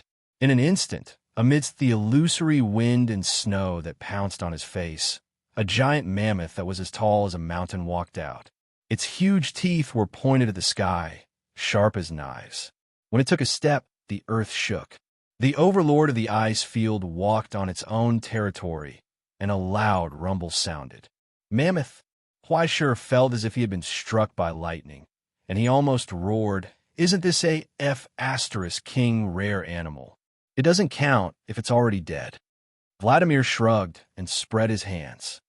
Besides, I've already used the most solemn etiquette to entertain it. I believe that even if it knows, it will understand and thank me. Yes, the mammoth will thank your 8 generations of ancestors. Why can't rare animals be eaten, but extinct species don't matter? The standards of animal protectors are so F***king strange. Wait, if it's true, that means... Huaishi lowered his head and looked at the huge piece of meat in front of him. He frowned. In front of him was epic-level zombie meat that had been preserved under the ice for more than 10,000 years. Can this thing really be eaten? However, under Vladimir's treatment, the huge piece of meat slowly returned to its former softness, without any signs of decay or decay. Then, under the strong pressure and kneading of his 10 fingers, he forcefully marinated it in the sauce. There was a thick smell that he had never felt before. It was the most simple and traditional meat fragrance. At the same time, it was also a fragment of the past that had been passed down for 11,000 years. It was completely unimaginable that mammoth meat could be eaten under the cooking demon's treatment. It was so well preserved that it could even be eaten. This fantastical scene that assaulted his senses. Just thinking about how such a thing would be placed on a barbecue grill, Huaishi could hear the wails of the group of paleontologists. But what did this have to do with the cold and heartless mispaper? Just by smelling the fragrance in the air, he was able to understand one thing that could not be doubted. That was really a good piece of meat. The feeling of uneasiness grew stronger and stronger. In the silence, he frowned and looked at the stage. There was no movement behind the curtains. Why hadn't they announced the start of the competition? At the edge of the arena, in the stands, she heard a voice coming from beside her. "Can I sit here?" She was stunned for a moment and looked up in surprise. Only then did she see the figure standing beside her. The words and the tone were familiar, but the person who came was completely different. "Cousin, Hoopa." After hesitating for a moment, she slowly nodded. Please sit. Thank you. Hoopa smiled reservedly and sat on the chair beside her. If I remember correctly, this should be our first official meeting, right? Yes. She shrunk her neck and nodded uneasily. She did not know why this distant cousin of hers had come to find her. Actually, this is not the first time. We met before when you were young, but a 2- or 3-year-old child does not remember things. I'm afraid you have already forgotten. She turned around and looked at Shi. She nodded. You seem to be doing well. Yes. She nodded again. She did not know what to say. Don't worry. I can understand your uneasiness. I just came to take a look. Hoopa laughed softly. That old bastard's movements are too big. I'm afraid there will be people who will do something desperate. Be careful for the next 2 days. If possible, stick close to Hawaii. Paper. No matter how chaotic it is, nothing will happen to you. She nodded as if she understood. Hoopa nodded and slowly stood up. Just as she was about to leave, she heard an unhappy voice coming from the stands. What is going on? The eunuch with black teeth roared angrily. Is the Rygian clan so negligent now? They actually made the High Emperor's envoy wait for so long? Where is Tsujiang? Have Tsujiang come see me. No need, Tsujiang will not come today. A familiar and cold voice came from behind the curtains of the higher-ups. He said, the competition has begun, everyone. From now on. In that instant, the earth rumbled. The sound of waves came from afar. Amidst the rumbling, a thick blood-red color appeared in every inch of the air. It turned into a glass-like color that illuminated everything, as if it wanted to cover everything. A sudden change occurred. Sir Ashikaga, Elder Tsujiang has already agreed to your request. An hour ago, Jiujing was kneeling outside the door and respectfully reported. Before the chef and demon duel ends, you may visit the 8th room at any time. Oh, why did he suddenly change his mind? Behind the paper door, Ashika Nakahiro was sitting upright. He tapped the fan in his hand. Switching from arrogance to deference, this is not Elder Tsujiang's style. He is an old man after all. He has already fallen behind the times and does not know the heavens. After this one's persuasion, he has already changed. I ask that Sir be magnanimous. Ashika Nakahiro narrowed his eyes and suddenly said, since that is the case, how about you send the 8th room over? This one only needs to appreciate it for a few days, and I will return it to you. Raiken Jiujing frowned, and his voice became serious. The family's treasure cannot be touched lightly. Sir, your words are too disrespectful. Please forgive me for not being able to convey it. Don't be angry, it was a slip of the tongue. Jiujing, please do not take offense to an old man like me. Ashika Nakahiro's tone became warm, as if all his previous suspicions had disappeared. He pushed open the paper door and apologized without any arrogance. This old man was rude before. This kind of excessive request, I will not mention it again. No, this one was too agitated. Please forgive me. Raiken Jiujing bowed and sat down to apologize. You. And I do not need to be so distant. Please get up. Ashikaga Nakahiro smiled and helped him up. He suddenly said, since this is the case, this old man is already impatient. Can you let me feast my eyes now? His intentions were as clear as day.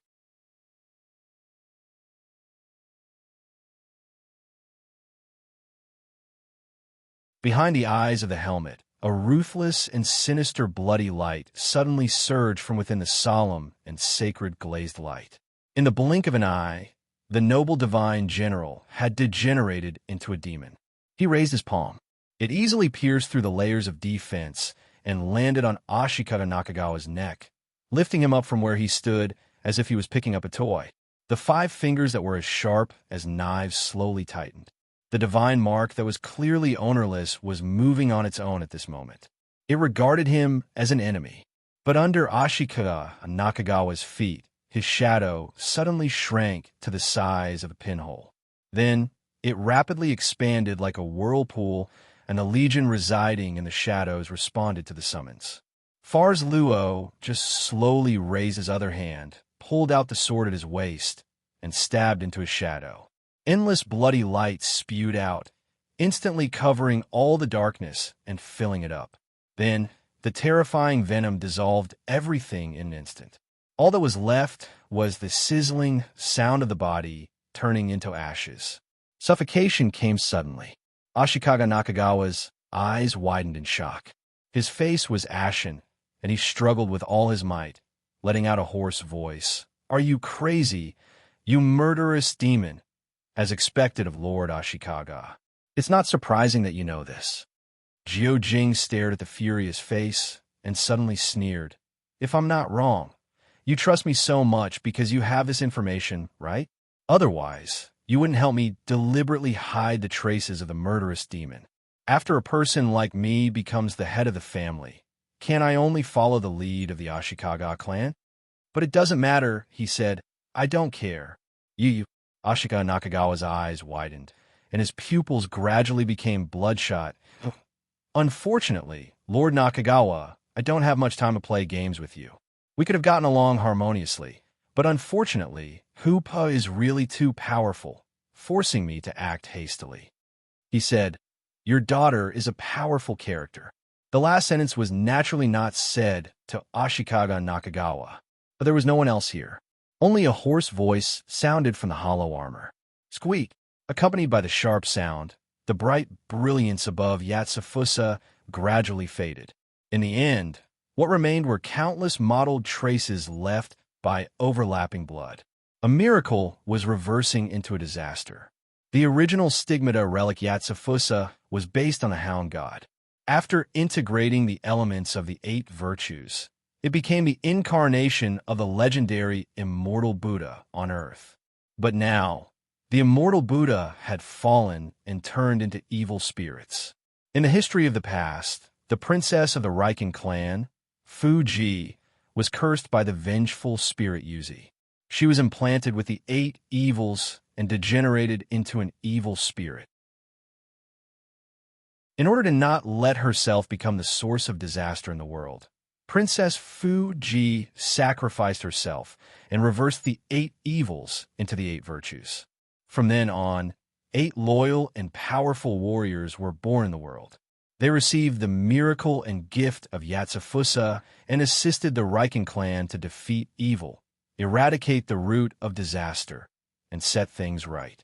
This heroic deed was spread by people. After being integrated through the generations, it became the legend of the 8 dogs in the south that was seen today. But in fact, the battle between Princess Fuji and the vengeful spirit Yuzi, and even the war that followed, was just a competition that was carried out around Yatsufusa. Whether it was the 8 virtues or the 8 evils, they were the power of Yatsufusa.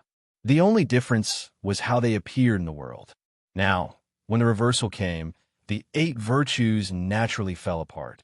Benevolence, righteousness, propriety, wisdom, faith, loyalty, filial piety, and friendship disappeared without a trace. What replaced them was the malice that had been hidden behind for a long time. Evil, lust, theft, stupidity, evil, madness, chaos, resentment. Amidst the violent tremors, a torrential blood-red light gushed out from under Yatsufusa's armor. The ownerless miracle engraving was driven by the ocean-like resentment and pain, and instantly fell into darkness. Then, an endless blood-red light soared into the sky and swallowed the entire mountain range. It was isolated from the outside. The miracle engraving was unfolded. But it was no longer the tranquil and peaceful appearance of the original Jingang world. The majestic and solemn wind disappeared without a trace, and was replaced by a complex palace that suddenly rose up high.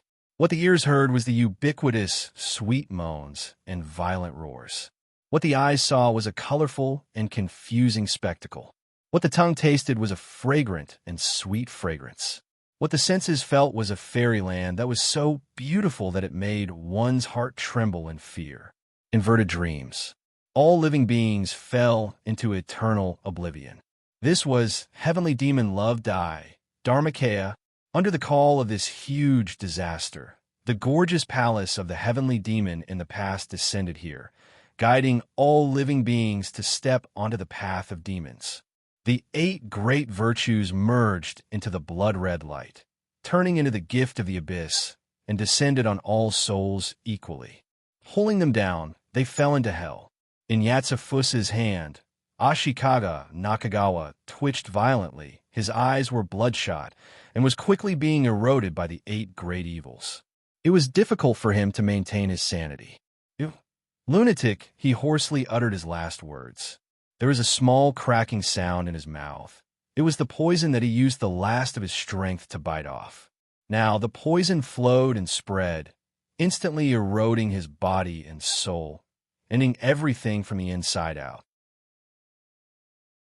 Not degenerating into an ugly demon, Ashikaga Nakagawa retained his last bit of dignity and killed himself. Even Rikichi Jio did not expect such an ending. This old man actually had such courage in his bones, but this was not something to be concerned about. It's just the prelude to the opening. Jio retracted his gaze from the corpse, turned and walked towards the arena, announcing the opening of the final round. At this moment, when the blood-red light covered everything like turbid glass, heaven and earth changed. All living beings fell into his demonic realm, and the overflowing evil virtues also seeped into every body with the blood of Rikichi. This was the selfless sharing and gift from the murderous demon. Pulling this bloodline that had long since decayed, it headed towards hell. It was as if a mountain fire had spread in an instant. Billowing thick smoke rose into the sky, covering the entire mountain range, shrouding everything in disaster. Above the sky, above the clouds, there were ministers with the wings of Tengu on their backs looking down, watching the fire from the other side of the river. There was no emotion or pity, only coldness. "The way you set yourself on fire is really ugly, Ashikaga Nakagawa." He lowered his eyes, peeking at Ashika Nakagawa's tragic death. "For power, you did so many useless things, coveting the power and foundation of the Rikichi clan. In the end, you nurtured a tiger and died from the evil consequences of your own actions. Why bother? You thought you were smart, you sought your own death, and you left a mess for the emperor." Those old bastards of Looming Hall were getting more and more outrageous. He didn't even have a good impression of these old bastards who had long been corrupted by power and the so-called family, let alone saving them. The observer from seat loyally carried out his mission. As the emperor's eyes, he recorded everything that happened here and brought it back to the emperor. The rest had nothing to do with him. So cold, Hattori. On a distant mountain ridge, an old samurai with disheveled white hair leaned against a withered tree. He laughed strangely at Tengu. "You don't even have the slightest bit of camaraderie between comrades. Shouldn't the one who should be flustered and exasperated be Kamigawa, you old bastard?" Hattori replied indifferently. "Let's not talk about our losses for now. After all, the general's investment was secretly led by the American genealogy, but it looks like it was all for naught." "So what?" The old samurai Kamigawa raised his eyes and asked with a puzzled expression. "So what?"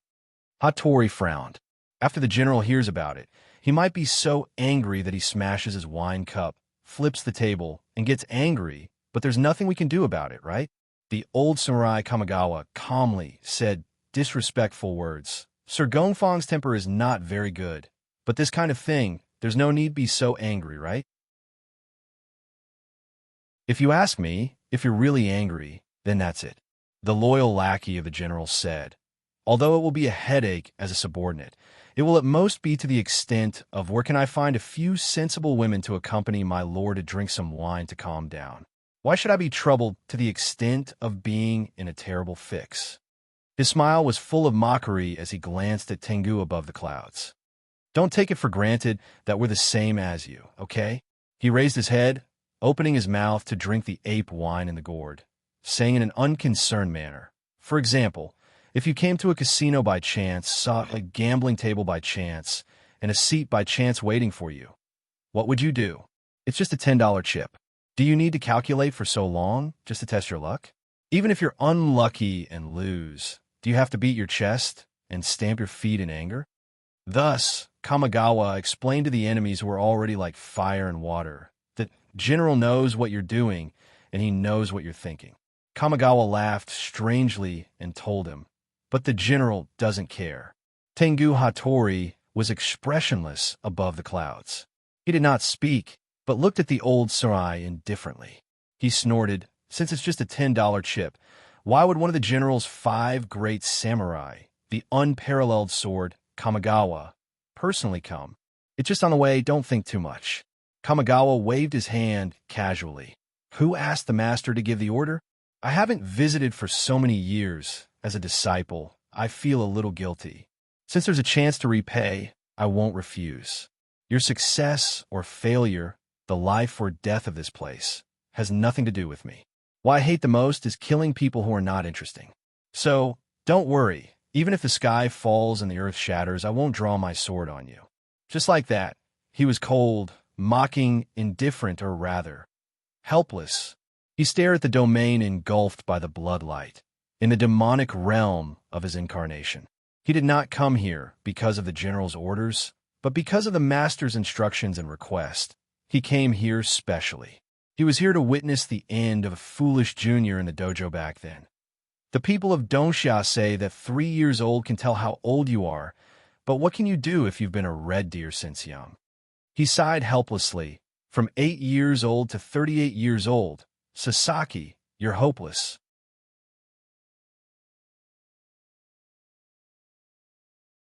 Chapter 674. Huaishir felt an indescribable trend. It was as if a crack had suddenly appeared in the sky, and a torrential torrent gushed out from it, wanting to swallow everything and completely dissolve it. In the blink of an eye, the world in front of him changed from the original arena to the dazzling, glazed palace garden. The bloody light fell from the sky, almost swallowing him. The terrifying pollution was too great. Just by looking at it, he could feel a wave of impatience and dryness in his mouth. Subconsciously, Huaishir pulled out resentment. Countless crow feathers multiplied in his hand, and the bloody light seemed to be pulled by an invisible gravitational force, forming a vortex that wrapped around the blade and continuously entered the cage of dreams. It was like rain from the sky. The crows were screaming excitedly. Bathed in the bloody light, they shook their steel wings and jumped around, opening their mouths to welcome the bloody rain falling from the sky. Time for sponsored partnerships. Feeling the worship and joy from the crows, Huaishir scratched his head, but he didn't feel proud. Instead, his expression turned gloomy due to the change in reality. What the hell was this? The entire house seemed to be enveloped in a giant secret ritual, and there was a faint divine aura in it. Was it a divine mark that originated from the history of the gods? Although it was a little messy, it didn't hurt its nobility and vastness. Just a simple disturbance caused the scene to distort, forming folds like miracles or calamities. Everyone seemed to have disappeared in an instant, and only the cries and screams in the distance could be heard. Only his opponent remained in front of him, and his grill. After the raging flames, Vladimir slowly finished the final marinating process and prepared for the barbecue. His expression didn't change at all. He didn't care about the changes in his surroundings. No, it would be better to say that he had expected it. Recalling the strange mutterings of the other party, Huaishir raised his eyebrows in realization. "So, is that what you mean by the change of plan? I can't tell you directly. I'm really sorry. After all, it has to be kept a secret." Vladimir shrugged slightly. "However, although it was a change in plan, I didn't expect the situation to be so dangerous. So I felt really bad and gave you an extra 30 million for your labor, right? In my opinion, the boss is the kind of person who looks cold-blooded and heartless on the surface, but in reality, he is easily apologetic." Now that you mention it, you sound like someone from Yingzhou. Ha ha!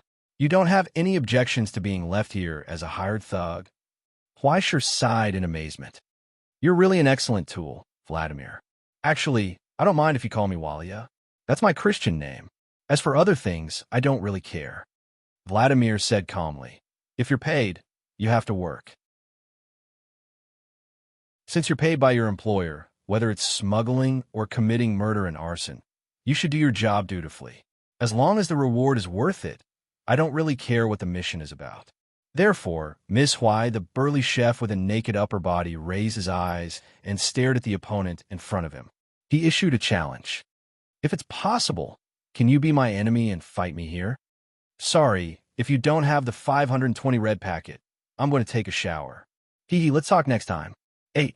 Huaisher picked up the blade of hatred, turned around, and walked straight to the door in the distance. He didn't pay any attention to Vladimir's invitation and challenge. He had a more important mission to complete.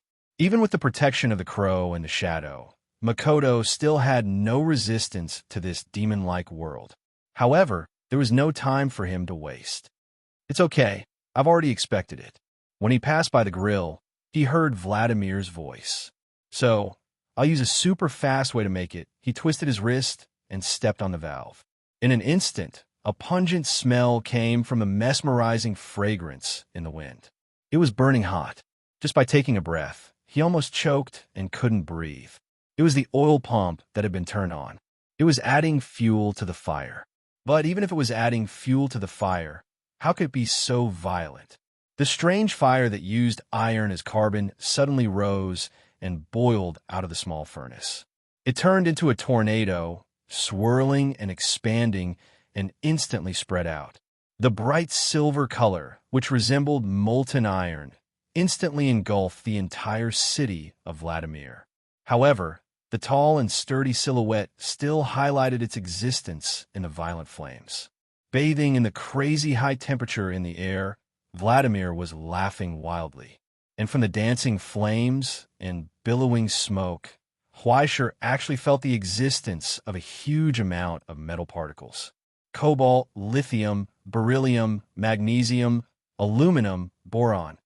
Even as an alchemist, he could easily distinguish the existence of other chemical substances, ethylene, methane, and a huge amount of kerosene. Countless substances were integrated in one place. It was just a small bucket, but it could erupt with such overwhelming firepower. Even his Freedom Incarnation's Devil Realm was almost burned through by the flames. If this was used as a weapon, it could probably unleash a more terrifying destructive power than what was in front of him. Ha ha ha ha, you're scared. Engulfed by the fire and the furnace-like high temperature, Vladimir laughed proudly, without the slightest damage. His skillful demonic culinary skills were controlling this huge firepower, as if he was driving a derailed train through the downtown area, constantly brushing past the tragic end of turning into ashes. This is a good thing that the boss specially helped me get from the launch base in Siberia. Isn't it amazing? This lunatic, Huaisher, finally realized the origin of this terrifying firepower. It was the fuel for space rockets. It was enough to push a behemoth of thousands of tons out of the gravitational pull of the Earth and let man-made things stand above the sky. From a certain point of view, this could be said to be the precious crystallization of human history, right? The burning brilliance that sprouted from wisdom. It evolved all the way from the sparse fire of the cavemen in the ancient caves, starting from when the man named Prometheus lifted the tree branch and plucked the first wisp of fire from the wheel of Helios. From the temple, from the stove, from the battlefield, from the laboratory, from the lava of the underground cave, it continued to transform, extinguish, and revive. It became more exuberant, bigger, and more glorious. In the end, it burned the sky, propelling the miracle of man, breaking away from the shackles of the world, making the steel palace stand shoulder to shoulder with the gods and above the sky. This arrogance, pride, and thirst were the embodiment of man's endless desire to explore. And now, the records of the overlords of ancient times and the glory of modern times were merged into one in the burning. The history of the past was on the grill, roasted and burned by the fire of human glory. A brilliant and solemn aura slowly rose from it. It carried a sacred and tempting aura. Just by existing there, it was like a precious miracle crystal coveted. In a short moment, the work from Vladimir was completed. You can eat the fruit of any tree in the garden at will, but you can't eat the fruit of the tree of good and evil. Just as the fire slowly dissipated, the burly cooking demon, whose body was charred black, stepped forward. Without any hesitation, he pierced the brown and crispy steak on the grill with a huge fork and raised it without any reverence for a miracle. He looked at his opponent and customer and smiled happily. Come, madam, it's time to fall. It's no longer a showdown between cooking demons, Vladimir. Huaisher asked indifferently. Do you think I'll eat it? Surely not, right? But it doesn't matter. Vladimir, whose face was covered in scorch marks, shook his head. In that instant, his originally ordinary face suddenly swelled up, and the crack at the corner of his mouth actually extended to the back of his neck. His sharp teeth were exposed layer upon layer like a shark's. He said, "This is for me." In that instant, the stigmata ogre was activated. The miracle of calamity, which devoured life to survive, operated in the huge and robust body. As the sharp teeth closed together, the perfect result was swallowed into the stomach along with a roasting fork. In the Slavic legends, the monsters that wandered in the mountains and caves where few people went, the giant monsters that devoured life and gained intelligence in an instant, had transformed into monsters that ate humans as food. Now, Vladimir was unbridled in his gluttony, swallowing the power that combined the fire of human wisdom and the ruler of the ice wasteland into his stomach. Without any scruples, the huge power exploded in his lungs. Human wisdom and barbaric power emerged with a loud bang. The ogre was devouring history, and the moment he opened his mouth, indescribable horror and uneasiness emerged from Huaisher's heart. Without thinking, he launched an attack. The blade of hatred roared mournfully. In an instant, it disappeared. His head should have been chopped off, but not the slightest bit of blood, energy, or origin substance was plundered. What spurted out from a wound on his neck was not blood and scarlet, but endless bleakness and bone-piercing frost. A storm swept across. After the mammoth that had slept on the ancient ice field for tens of thousands of years was ignited by the fire of human wisdom, the crystallization formed catalyzed the transformation of the ogre, filling that body with majestic power. What sprouted from it was actually a wisp of incomparably precious divinity. The traces of God reappeared here. In the endless extreme cold storm, a hoarse roar came. It was Vladimir's painful scream, as well as a carefree roar and vent. His body, which was originally shockingly burly, expanded once again, reaching a height of nearly 3 meters. Layers of sharp icicles extended out from his shattered flesh. All the flames were extinguished. What replaced it was a terrifying cold that froze the soul. In the roar of the earth, the mammoth's roar gradually turned into a hoarse whisper, shaking the entire demonic realm of his incarnation, causing that low voice to resound in everyone's ears. "I'm ice and snow. I am a master of freezing and desolation."